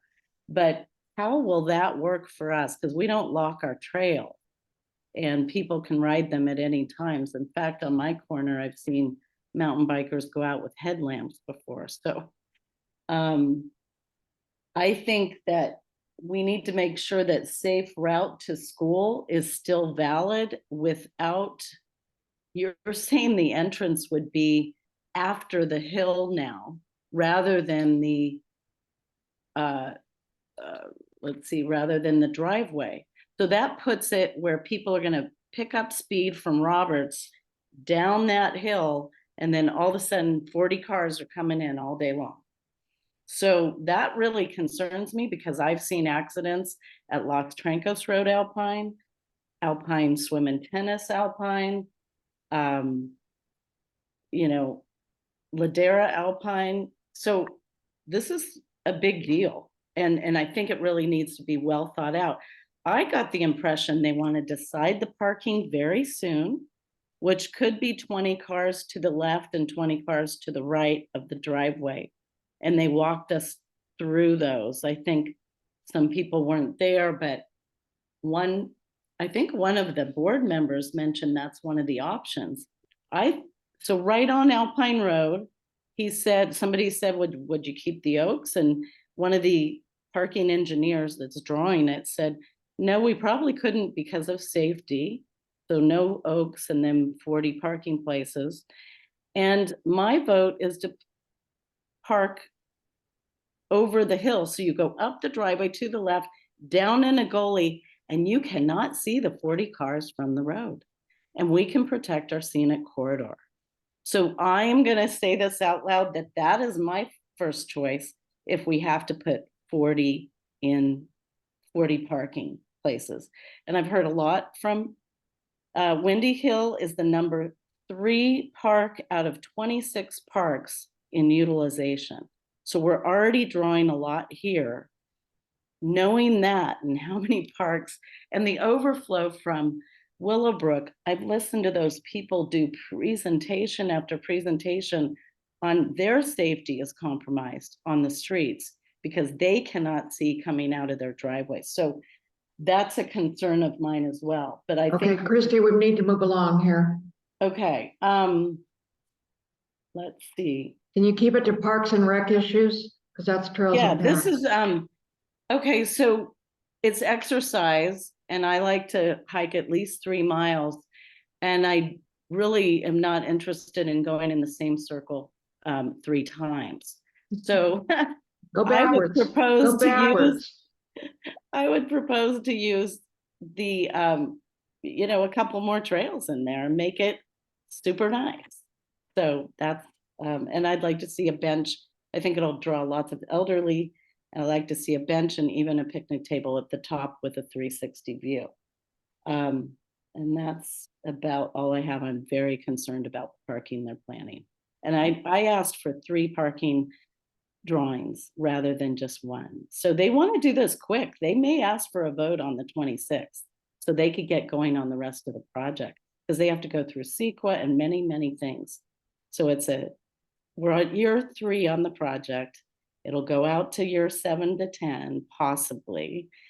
But I am disappointed that the Committee of Committees meeting this Thursday does not have Hawthorne's. When you have all your committee chairs gathered, you are not going to discuss Hawthorne's where we could get the feedback. And the Trails Committee, it's not, somebody needs to lead this. Hey, And- Christy, we need to move on. Okay, Christy, thank you. Christy. All right. Sarah, you had your hand up. Did you want to? No? Okay. All right. Is there any other action that you want or need from us? Well, I would defer, I mean, I guess what I would recap from Parks and Rec is at this point, we think that, you know, some of the issues belong in other committees, but that as residents, we can voice our opinion. And that, John, I heard you say you'd like to at least explore the dogs off leash option.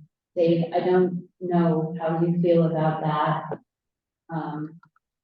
And Patty, I think what I heard is the more that we open it up to new things, we might open up a can. Yeah, it's damned if you do, damned if you don't. I mean, I would love to see more utilization of 79 acres. I think it's significantly underutilized.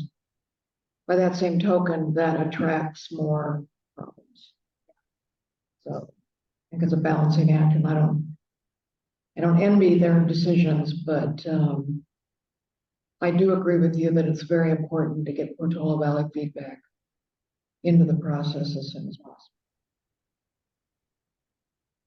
Okay, Thank you. thank you, Karen. Really appreciate it. Okay. Now we are going to discuss item B, which is the Parkland and Recreation Facility dedication. So Karen has been working on this. You want to give an update on what's happened since the last meeting, Karen?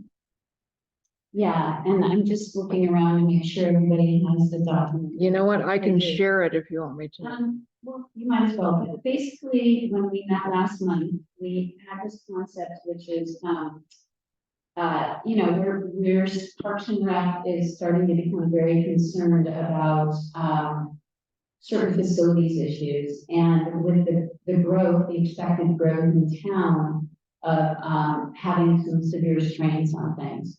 So we had presented a document, and at the last meeting, we agreed that we would talk to planning, kind of go that route, and what we learned is we talked to Ronnie Krasinski and Linda Brothers and got their feedback, and again, supportive of the concept, you know, that yes, it's becoming an issue, and we need to do some things sooner than later, and we figure it out, and the process, what we learned is really, for Parks and Rec to, ask the town council for a study session. And they can either do it themselves or they can do it right with the planning commission.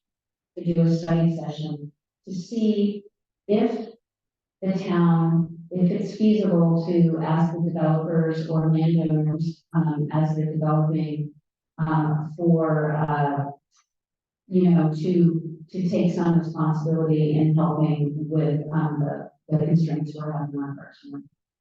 So the document that we presented, which Patty has up here, it basically shows our request at the top to have a study session and to look at our current muni code, which addresses the for subdivisions. And now we're talking, what we don't even know is, does that apply to multi-family housing, multi-use, sorts of things that we're looking to develop. And can we ask for more? What can we do?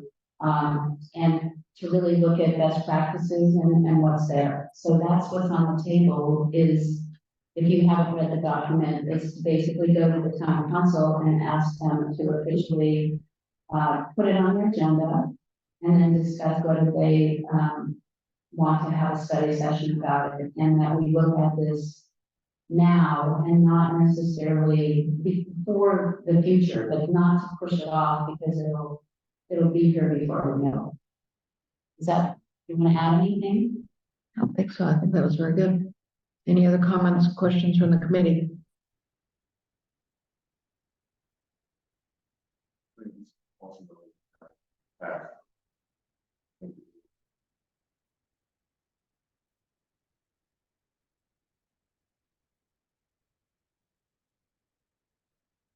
You've got your names on it, so you should make sure you read your document. We'll have to take some names off. Any comments from the public? Christy, go ahead. Yeah, I was just wondering if we can get from the planners or actually it'd be the planners for all recreation space, what is each one labeled and zoned? And can we do better with our zoning to protect our recreation lands?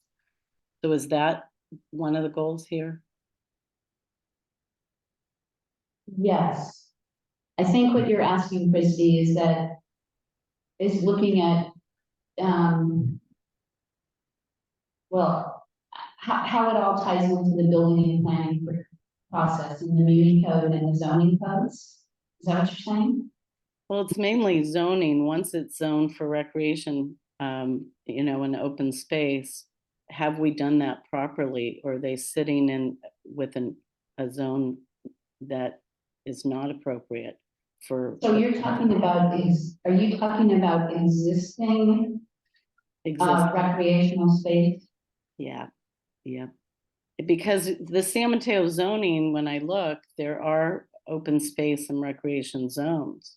So do you know what each field is zoned? Does this committee as a whole know what each recreation space is zoned? And it might be a really good project. I don't. And that's where you protect land, so. I don't know what the Townsend land is on, and Sarah, do you?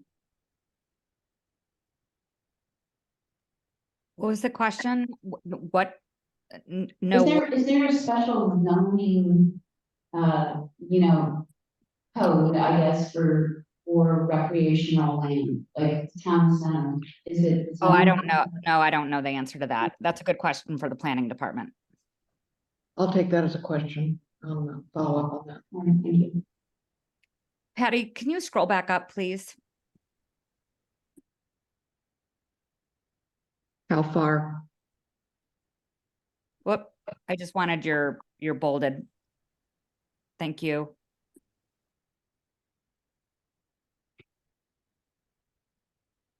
Yeah, I just wanted to clarify. I thought I had read this had planning commission and that somebody mentioned the council, so.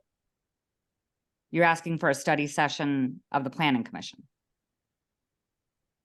Yes, we're asking for a study session, and we've been told that it can happen at the council level or the planning commission. At this point, we've got down, at least when we met, that we thought you could request that the planning commission have a study session, but it has to go through you guys first.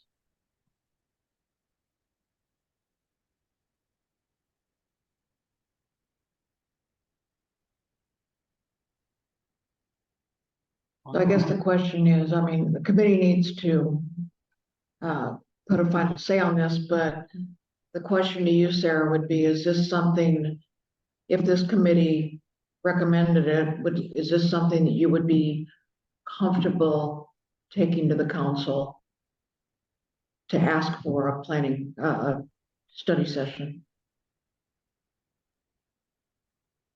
Me personally, I mean, I'm the liaison in this role, so I'm really here to kind of help you guys answer questions and shepherd things through. Don't you need to put it on the agenda for the Me town council? personally, I would not need, if you guys wanted to make a recommendation,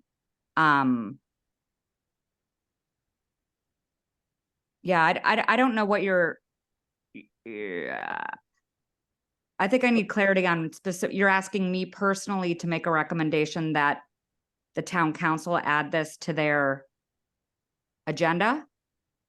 I thought that was the process. If I'm mistaken, we can go a different route, but yes, we would like to put this on the town council agenda. So I think what I would recommend then is that the committee submit their letter to the council, not to, as a total, as a complete group. That would be my recommendation. Do we also, is there a channel that we go through for that? And does that include the town manager? I would send it to the town manager.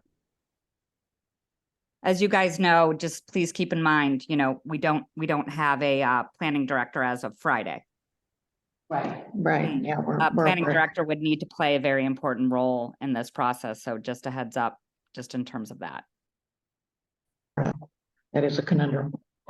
So if we sent this note to Zarif and asked him that we wanted the town council to consider a request for a study session, he puts it in the warrant list or adds it in an agenda item? I'm sorry, I'm just not familiar with how this gets before the council to get approval. Well, my understanding is that what you guys as a committee are requesting is that the council prioritize this amongst its other priorities to get added to a future agenda. So I would recommend that you guys make the full council aware that that is your request. And I would copy Sharif on it. And as the town manager, he would bring it, he would calibrate it against, resource constraints and the other items on the list. And, bring it forward amongst all the other things that are going on right now. Okay, But in terms of if you're asking, I don't know what the answer is, and that's, I am one of 5. And Right. so what I'm just saying is the process is you guys want to advocate to the full council, not just to me specifically. I just happen to be your liaison. You know what I right. mean? I'm sorry, I thought you needed to sponsor it or something, so. Yeah, okay, all right, we'll do that then. So I think the question to the committee is, do we want to move forward with our request to? This is just a study. Yeah. The amount Yeah. of recreational space relative to the population. The plan, right, the housing. Yeah, it would be a study, and then, yes, would look at building, opportunities with community codes. And looking at how to maybe set aside land from these developments, if that were possible, but it is a study session. That's all it is.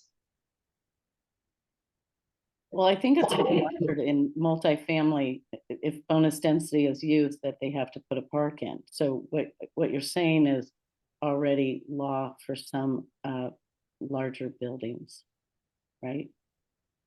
There So- are communities that have this written into their muni code, yes.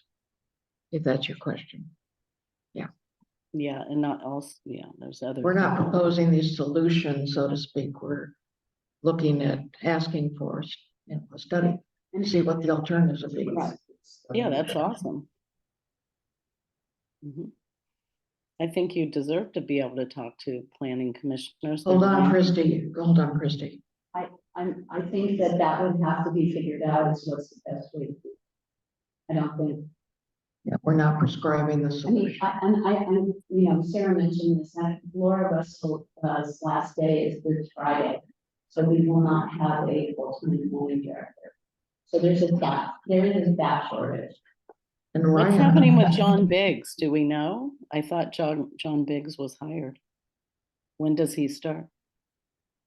Christy, we don't know. Sarah? I mean, that's up to Sari to manage. Okay, committee, we looking to you for support. John Myers, I'm getting a head nod. It's just a study. Just a study. And I do, it's just to get all this stuff, pass them on housing. Facilities, some skirt. Just Yes. minimal impact when they go on. And No, they said no impact.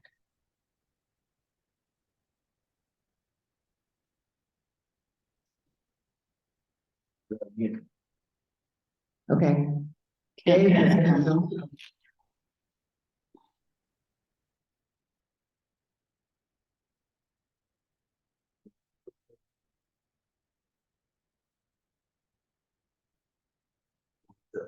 For the question you answered about, you mentioned it earlier about how it is going to be growing by definition of like the housing element, right? So that the growth effect in the use.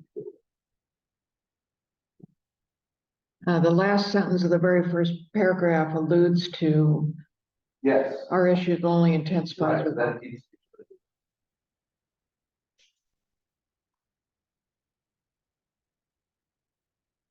Can you scroll up so we can see? So I think what you're saying is a question that would say, how will future growth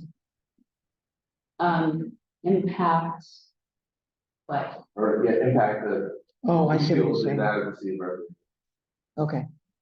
Dave is suggesting that we add to the possible outcomes of the study session to understand how future growth would impact those facilities. Is that correct? Something to that effect. and you know what, I just thought of another one.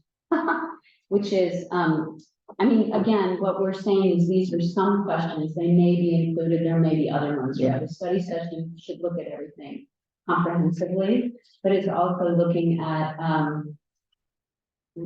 for instance, the maintenance, long-term maintenance of facilities. I thought we had that Yeah, on we here. need to do that. How do we direct the future? Oh, yeah, okay, I thought it was there and then I didn't see Yeah, it. it was Okay. there. Okay, great. So with that question added, yours. Okay, Okay, all right. so let it be written, so let it be done. Famous line from what movie? Some law movie. 10 Commandments. All right, I know law. Charlton Heston, Okay. come on. So Henry, should I'll add this one question and send you the document? Yep. Okay. All right, okay, we're moving along here. In traction, we are on to discussing the Portola Valley recreational facilities opportunities. As I did already alluded to, I turned this just into a document that we could track. So these are taken from the document that we reviewed last month. And the first one was, asking Stanford to provide greater recreational facilities. Again, this potentially could be part of the study session because Stanford is a land owner and developer. But that's kind of TBD, nothing specific there. We talked about the old tennis courts behind the county offices. That's private land. There's no dollars for interim development. Number 3 was the use of Woodside prior facilities. And I had an action item to reach out to the Priory and understand, would they be open to a reciprocity agreement? I did reach out to them and I found out that we already have an existing reciprocity agreement with the Priory. Talked to Patrick about this. I have a copy of it here. It was signed in 2005, so it obviously needs to be updated a little bit. But if you read through the agreement, it only provides for use of their facilities for approved leagues and clubs. Do we even use them for any leagues and No. clubs? To the best of my knowledge and Patrick's knowledge, we have never taken advantage of any kind of reciprocal agreement. Well, I years ago, my children practiced soccer on that field, the baseball field. I do remember that, but that was practice. There were no games or anything. Weird, that's softball. Oh, right. Yeah. What it says is we can use their facilities within the constraints of their own schedule. As long as it's an approved club and league. And we also have to reimburse them for their full cost, which is not clear if our fees would do that or not. Patrick again said that he was never had the understanding that we had utilized that part of the I agreement. don't understand what full cost means.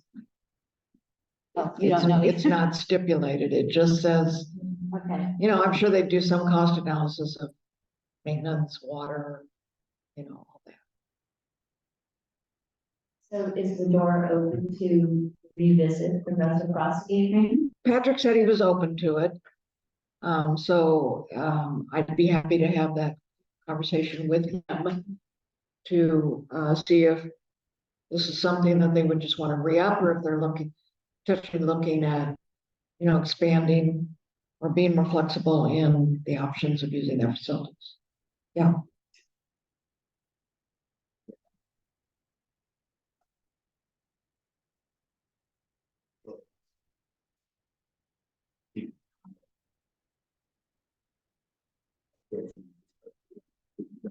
Well, we were thinking specifically about the tennis courts, which seem to not be completely utilized. I mean, the issue with the tennis courts is going to be parking and access. But anyway, I'm happy to have that conversation. Yeah, that's true. Oh, that's probably the same season. Yeah. I mean, tennis courts, it says that according to this 2005 document, that we would have year-round access one Saturday morning, once a month, from between 8 and 11.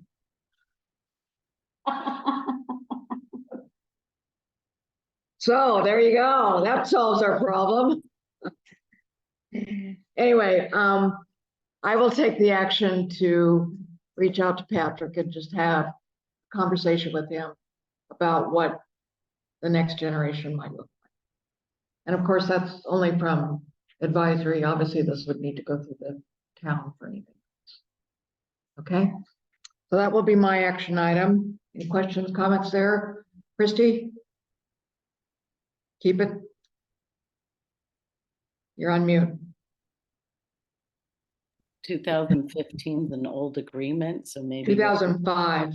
Oh, 2005 is an old agreement, and maybe all recreation agreements where they're renting, parking lots from you and using different things, that all the agreements regarding recreation be updated. So they're worded exactly how this committee and legal wants them worded, and get them all updated, within a year.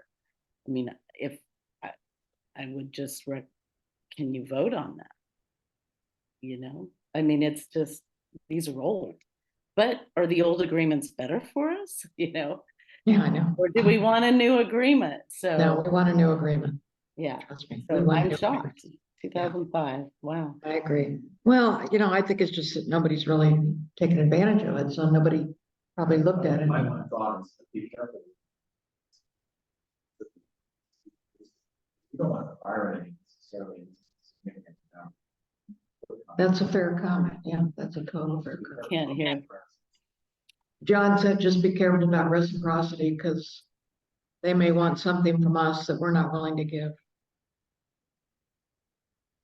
Good comment. Okay. I'm going to keep moving here.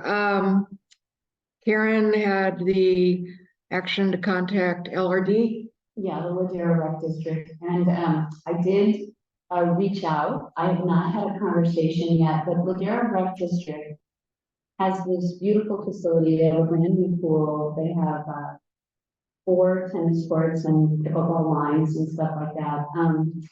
However, they do charge, and it's open half. Well, the tennis courts are always open. The pool is open half the year, but there is a fee every year, and there's a resident fee, if you live in Ladera proper, and then it is open for the public to join at a higher rate.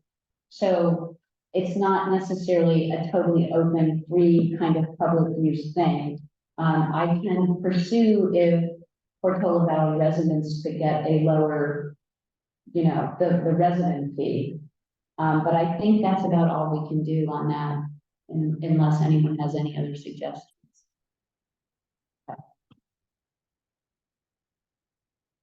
Good deal. It's not about public sites.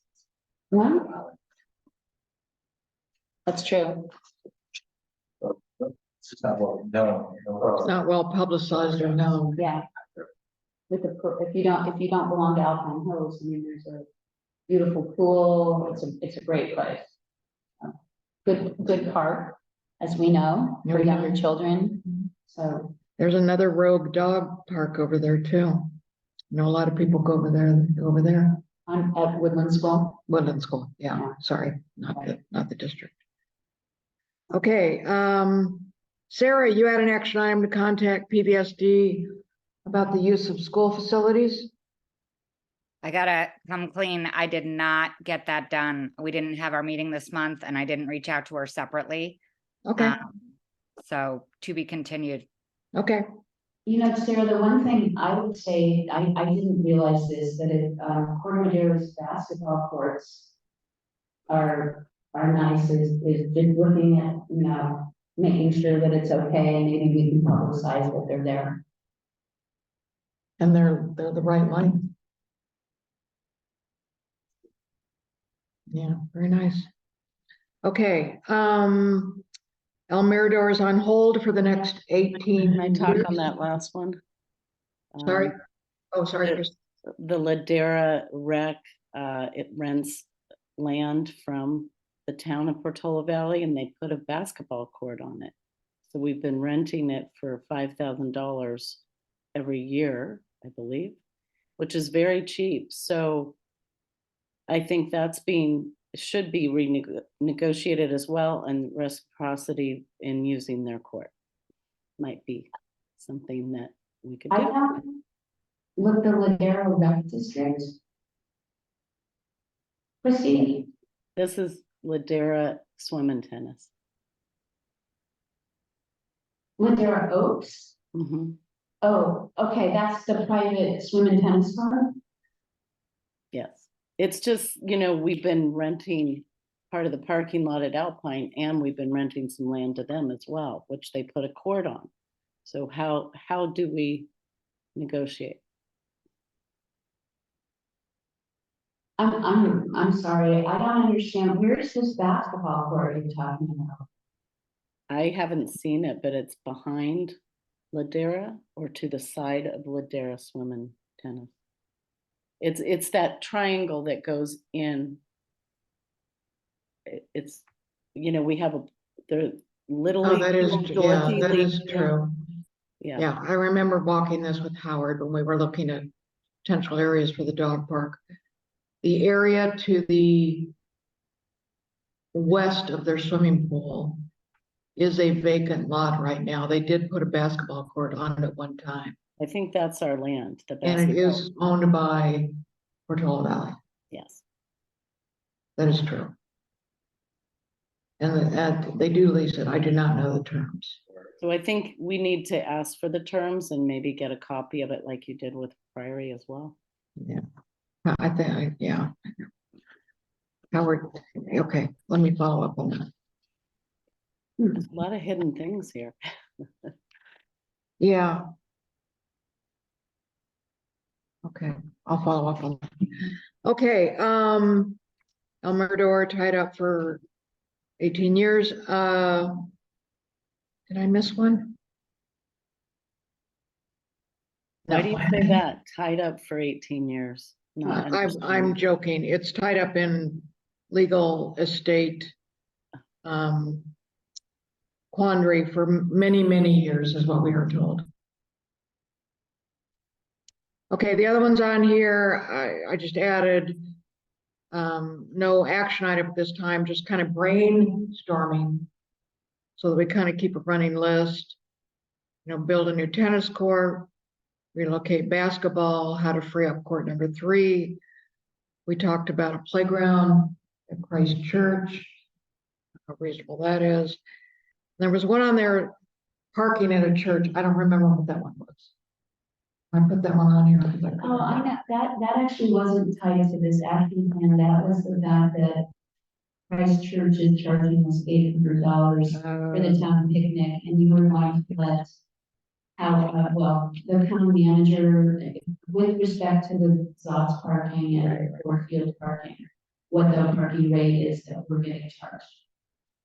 Yeah, that's not it. Okay, anything else that we want to add to this list or just? Where keep- does the parking lot for Little League stand? Because I noticed there's cars some days and not others. And has that been renegotiated or? We're getting to that agenda item, Christie. Just wait. It's not this agenda item. Any other comments from the committee? Okay, let's keep this moving then. Where are we? E, discuss charging Portola Valley Pickleball Club fees. I did my action item. I wrote a letter to the town. Howard Young is the acting town manager, indicating that the Parks and Rec Committee recommended that the town enforce the existing policy that's in effect and charge the Portola Valley Pickleball Club the appropriate fees. He acknowledged receipt of the letter. I do not have any other updates.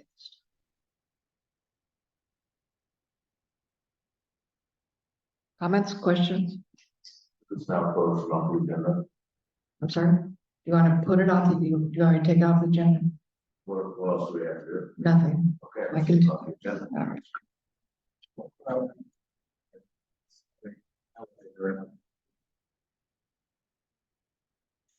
I think Howard just punted because, not punted, I wouldn't say that, Howard would never punt. He gave it to the new town manager. So. I am actually putting a list of things together that I want to talk to Zarif about, and this will be on the list. Okay, F, discuss request for the Little People's Park playground equipment. This was Adarats or Adarays. I apologize for mispronouncing your name. Remember, we had gotten back to her and said that there was no room for additional equipment. I did communicate that to her. She wrote me, and I also indicated to her that any realignment of the Little People's Park would take planning resources and money, which we did not have. She acknowledged receipt of my letter, said thank you.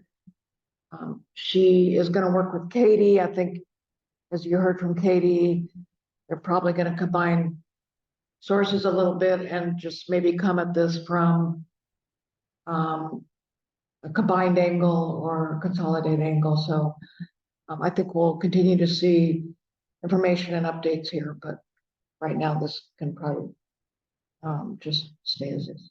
Dave. When we're done with this, can we go back to the ball piece? You keep going backwards on me. Why I'm shaking my head. Yes, as soon as you're done with this.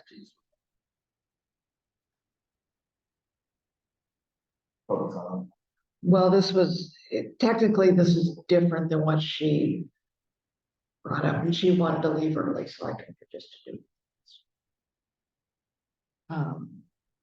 Okay, so let's go back to the PV pickleball club. So when do they get their, when does ball club get their priority regulations? They asked me for them, and I gave it to them. So then we should recommend that we do not give them the priority reservations until they take these. That's our recommendation. That's your recommendation? What? Is that your That's recommendation? my recommendation. That we decided that they should pay the full fee. We're in charge of giving them the. Well, it's not up to them. I mean, it's up to the town right now to enforce it. Well, it's up to us to give priority reservations to That's- people that have either licensed through the town for classes or not, right? So we can decide. It's up to us. The current policy says at the discretion of the Parks and Rec. So you're recommending that we don't allow that because they're not paying anything for those events. Yes, so I'm recommending. Committee.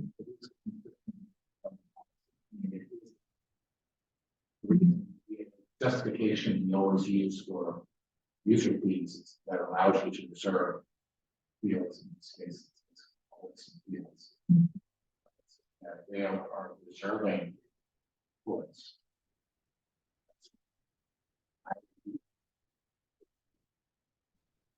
That's what we want to do or not, that is current policy.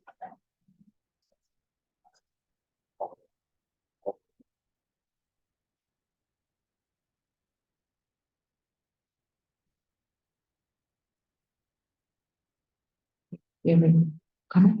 Any thoughts on I don't disagree with it. I mean, I think that it has been going on and it was not to policy. And nobody was enforcing it because there's probably a lack of awareness. So I think that we have to be consistent, right? That is what we talked about, is that consistency is very important. So I guess I would agree with that.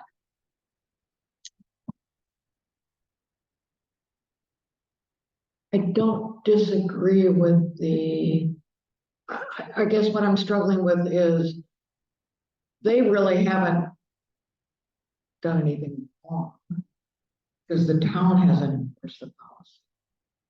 So are we holding them accountable? We've made them aware that they should be doing this. We've made the town aware that they should be enforcing it. But we're letting them we're giving them advanced reservations. Yeah. And that's what I think I would agree with that, is that if they're not following the town process, they shouldn't be getting the advanced reservations.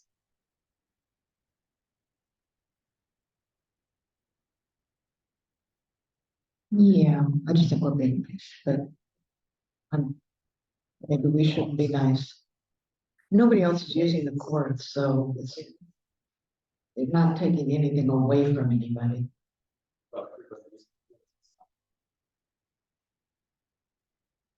That's fair.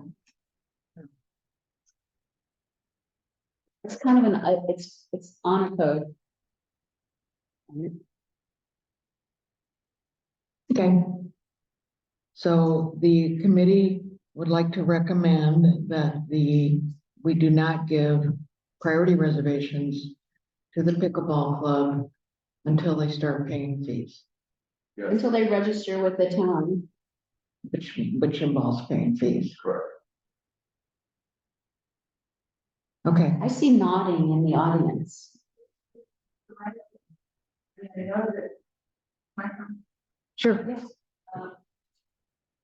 It's the league, not the club, so there's two different organizations. Yeah.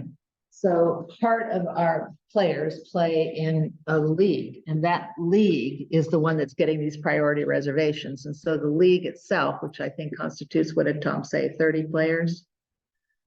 They need to be paying the fees, but they're not happy about it, although I think they should. They're not happy about it because they play so few matches compared to soccer and softball, that the fee seems very high for the 2 or 3 times each of them plays in a season. But I don't know that that should matter. I mean, those fees are I'm not sure where they go. They go into the general fund. Do they go into maintenance of fields only, or maintenance of, but they've painted those lines for us. They got us the nets. And we, as the club people, don't pay fees because we don't really have anything that we get priority reservations for. We just are like tennis players, but they do. Well, and I think too, you have to look at how often there's practices. It's not The just about practices are matches, twice it's a about- week, it's 6 about hours a the week. usage of the court, Yes, pre-reserving it, and And- that's, yeah. whether it's just softball, and there's no practice for softball. It's just a game once a week.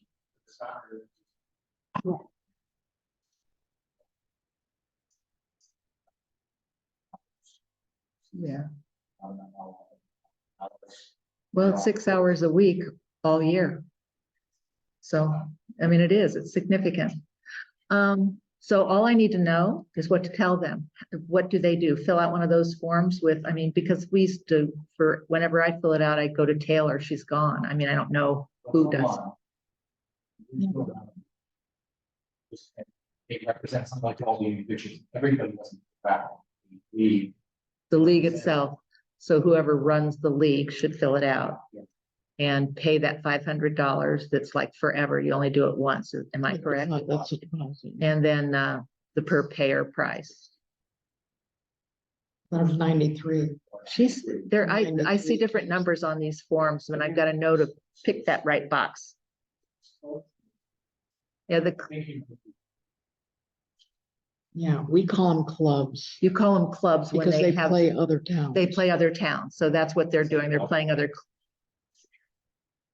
club. Yeah. So I check the club box or they check the club box and do that one. You just go to the Portola Adult Valley. club. Got it. I can send you the link after this. That would be great. Send me the link I'll and send Cindy the link. I'll be very unpopular tomorrow. We both When know. we added up how much I paid. I know. I have no objection to it. I really don't. I think it's fair. I mean, it is, they're getting special treatment. And they are keeping, residents don't have access to those hours. You know, right? No objection. Right. Okay. Thank you. Okay. Are we going back? Are we going forward now? Thank you, Dave, for bringing that up. All right. No, sorries. Okay, review updates on dog park. So good night, Cindy, thank you. The action item on the dog park from the last meeting was that Patty was going to find out information about the Springdown Right. area. I have it right here, in front of my hands. It's a resolution of the town council signed in the year 2000. It's an agreement for a conservation easement. And it grants a conservation easement to the town of Portola Valley. The easement area shall not be used for any purpose other than to preserve the natural vegetation, scenic, and open space condition of the easement area. There is no right to construct any improvement on or within the property except for public and private utilities. Yeah, well, there was in 2011, there was a 21-person ad hoc committee that re-looked at the land and entertained many ideas for use of the land. Dog park actually was not one of the things, but another softball field, more tennis courts. Lindsey Bowen was on the committee. He recommended a skateboard park. None of them went forward, and the town council reiterated their support of the conservation easement in 2011. And since then, nothing has happened. So that is the current status of the land. Designated open space.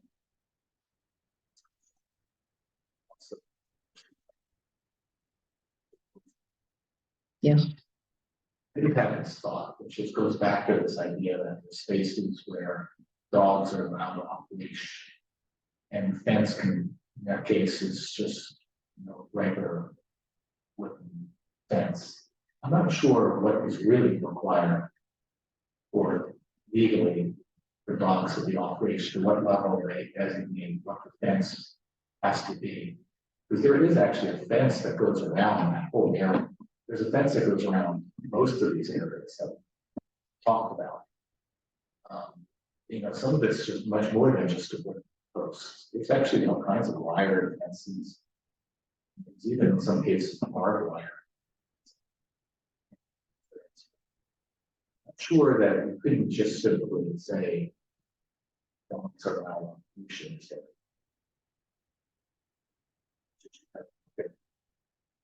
Ordinances. Really. The state ordinance. That person Yeah. said they can't go off leash. There is, by the way, a sign in that Springdale area. I have a photo of it, because I meant to look up the ordinance, because it says dogs on leash per this ordinance. It's legally right in that Springdale area.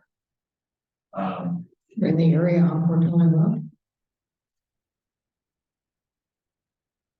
Yeah. Driveway. Yeah. Go in there. As you're coming out of the Springdale area, there's a little sign there. Right here. Dogs must be on leash, TV unit code 6.04.070. So there is a unit code, Portola Valley unit code apparently, about dogs needing to be on leash. What's the number again? 6.04.070. There's also a cemetery on Unicode, so our Unicode probably pulls from, I mean, I've seen it as it pulls from somewhere else. But it's just a thought to say, maybe we should kind of take another look at what's in the details, some of these laws or codes, and see really what, whether what's needed to have an area where dogs are allowed off leash. Yeah. I just wonder if, because they built that little trail in there, and you can go in that circle, and people were taking dogs. I know I've taken my dog on that little trail, that they wanted to clarify that they needed to be. They pulled, Portola Valley pulled has the same language as the San Tan Unicode. So I don't know if it comes, I'm trying to see if it comes from something else, but it says no owner or possessor of any animal shall cause or permit it to do any of the following. A, to be on any public street, sidewalk, park, school ground, or any public property, or upon any unenclosed premises in this jurisdiction unless the animal is properly licensed. And then, and then it says, and under the control of the owner by being saddled, harnessed, haltered, or leashed by a substantial chain, lead rope, or leash, which chain, lead rope, or leash shall be continuously held, et cetera, et cetera. So it's the unenclosed premises. Yeah. It's the why does it definition. close? Yeah. Because again, this is what I've always kind of wondered about, the whole concept. You walk around these trails, there's all kinds of fences and wires. You're asking what's the definition of a fence, so to speak? Well, what's an enclosed premise? Yeah. I just wonder whether we, can, rather than trying to keep talking about park that's people have a certain visual of, all we're saying is a certain area that we can go off leash, and where we can define it as enclosed because there is fence. It may not be a fence that a dog can't jump over or jump out of. Or go through. Some of those fences a dog could go through. Enclosed this and it's designated there. It's just for fun. Not that people necessarily would be too enthusiastic about that if they're on the visit the worst would stay or other reasons people would have concerns. But again, right now they're putting it on soccer fields and on softball fields, where there's all kinds of, it's all open. Horses and everything else, it means people and everybody else has to clean up after all the time. People are championship softball game. We're out there that day. I know they try. But it's like dog owners hopefully enjoy, playing back other people's dogs. No, but as we've talked about last time, I mean, until the town is willing to enforce it, we're spitting in the wind. But again, if we can think about closed, what Yeah, it really means that's is we just fair. say, now we'll have to do something Well, down somewhere. the other thing we do possibly is run it up a flagpole with the Conservation Committee or the town council to say that is a piece of land that could be used as a dog park. We're restricted by this. Only the town council can change. And I think Get a it's, chance, take a walk around I the will. area too, and look at the fence. oh, it's broken down in some places. It is a fence. Yeah, there is a thing. I know. Must around the entire area. It's all falling down. Yeah. It's a fence. Okay, so I really don't know what our next step on dog parks would be. Well, I think John has a good, suggestion, and I'm looking at images. I'll try to go to Fulgus Ridge, which is the mid-pen off-leash dog park. Because it does look like it's a split rail fence, so dogs could certainly get through it. And there's an opening without a gate to get onto the trail. So that's similar to what Springdown has. Okay. Let's keep moving because I know it's getting late. Okay, we've already talked about Hawthorns. I have no new news on the California State Grant. I apologize. Yeah, Going. no, go back. We were gonna get one more details on where it was left. On what again?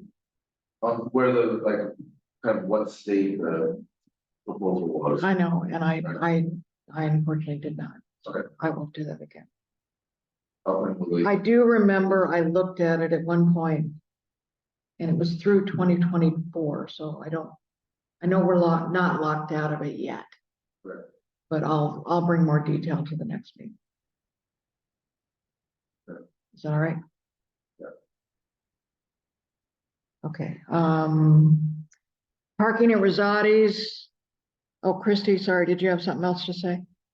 Yeah, just that we're partnering with Mid-Penn, you know, kind of going back and forth with them. They deal with this at, you know, they've considered dogs at 26 parks. They've probably gone through this 26 times. So maybe we could reach out and use their resources since they are developing in our town. Okay, I'll see what we can do there. Thanks. Parking at Rosati's or parking at Alpine Field. The last update I had from the town was that Rosati's had submitted their application to pay the $100, but the town had not yet processed the application. The last information. I know there's still cars there. I see it all the time. You know, we had, made the request that they not rent the space out during, baseball days and times, so was that? I sent, when I got the Alpine Little League schedule, Yeah. I forwarded that to Corey. And I specifically said, the agreement must limit them to not using the parking on these dates. I don't know what came of that, but how do we double check on that? I don't want that to. I'll follow up with Corey again. Yeah, I don't know. I mean, there would have to be something at Rosati's that tells the employees they can't park and use that field on certain dates. And then I don't know how you enforce it. It's a problem. They're probably just sending out emails to their staff because it was for their staff, right? Yeah. The other thing that we did discuss was recommending to the town council that they review that fee for. Yes, and I talked to Howard about that. He indicated that the town council would have to approve a study to take a look at the competitiveness of the fees that we are charging. which potentially would involve a consultant because it has to be compared to other government agencies, not to private property. So therefore you cannot use Christ Church as a competitive benchmark because it's private property, not a government property. And that the town council would have to approve a study to do that.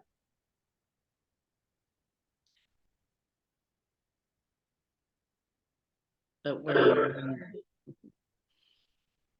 We have no budget and no, I think that was on my list to talk to Zuri about. Study would cost. Probably. Is it really $100 It's $100 per use, per day? Per day. per use, yeah, per day.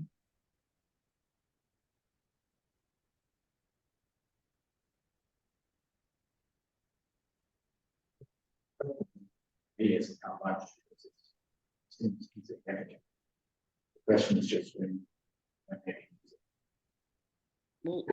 Well, I think it also kind of ties into the bigger picture. I mean, we are, to my understanding, also trying to renegotiate the lease for the Alpine parking. Because that fee is like $5,000 a year, which is nothing.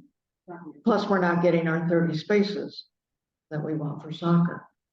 So renegotiating that and potentially, you know, maybe tying in Alpine and making it more lucrative for the town, maybe more painful to Rosati's, so they enforce some of this shit. Excuse my God. I would rather have it less lucrative and more allowing use of authorities and continual use of or field. Well, we'll do both.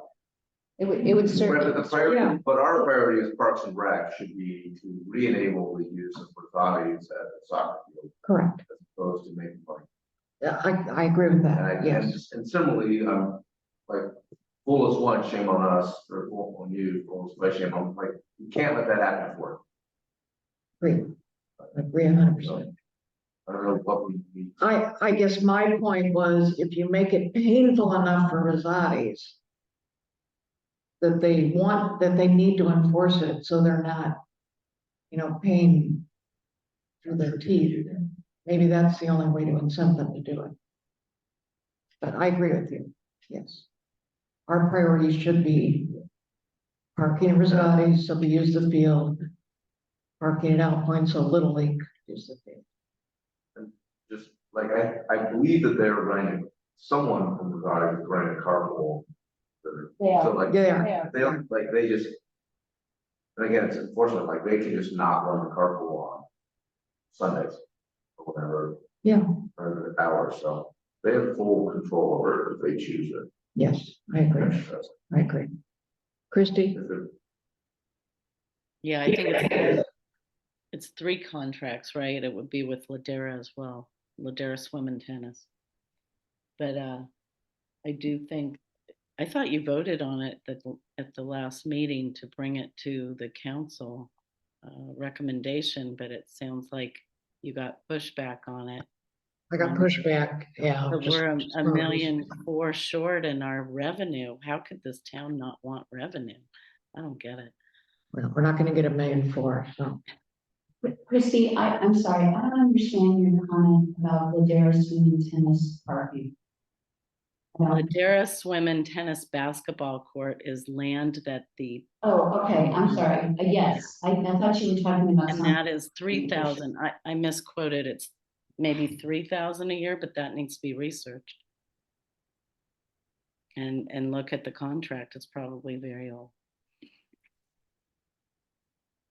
I will take a look at it. Okay, sorry. Anything else on Rosati's? You want to clarify? Oh, yeah, JV resides in Fort. yeah. Oh, yeah, I have that.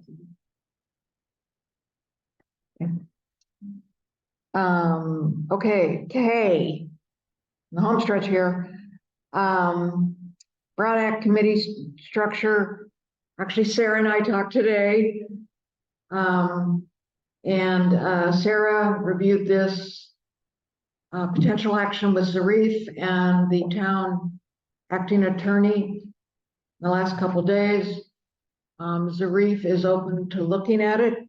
As you know, as I may have mentioned, the committees that would like to go under non-Brown Act regulation, for lack of a better word, would then be classified as committees reporting into the town manager, not committees reporting into the town council. So of course, the town manager needs to buy into the concept. He is open to it, and Sarah has connected us. And the next step is for Zarif and I to get together to talk about the concept, make sure we're in agreement, and to talk about timing and what the process would be for going forward with that. So it is moving forward. I'm optimistic. There's a road map, as Sarah and I talked about today, and I'm hoping that we'll make some traction here.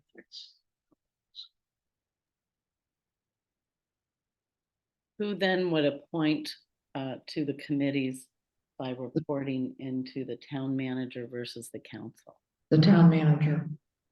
Town manager would then select solely. No, not select. I mean, he would be the person who approves an application.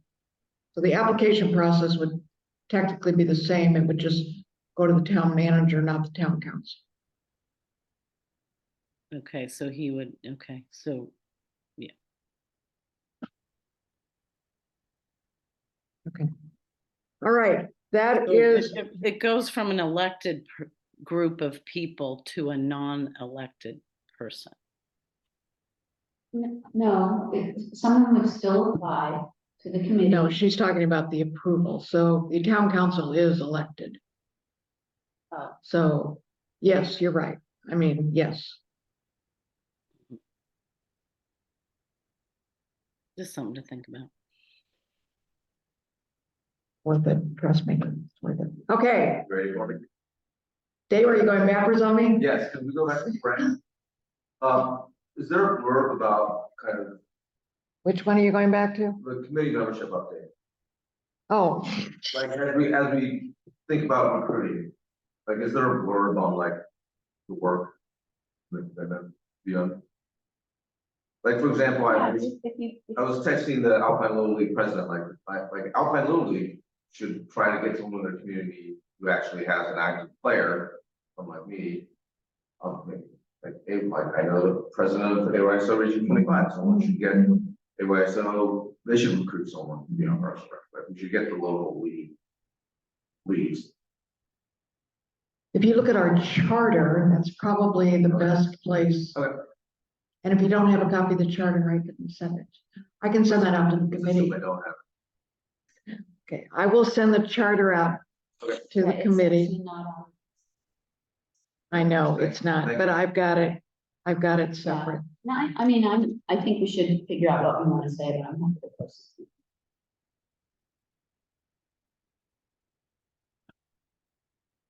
Okay. Are we going back? Anything else, Dave? You went all the way back to the beginning. Anything else? Christie, is your hand still up or you? No. Okay, all right.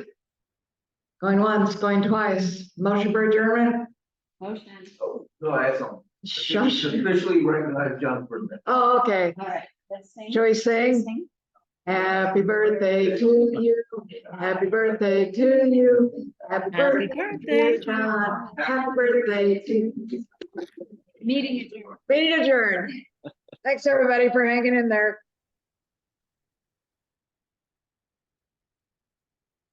Yeah, that was a record.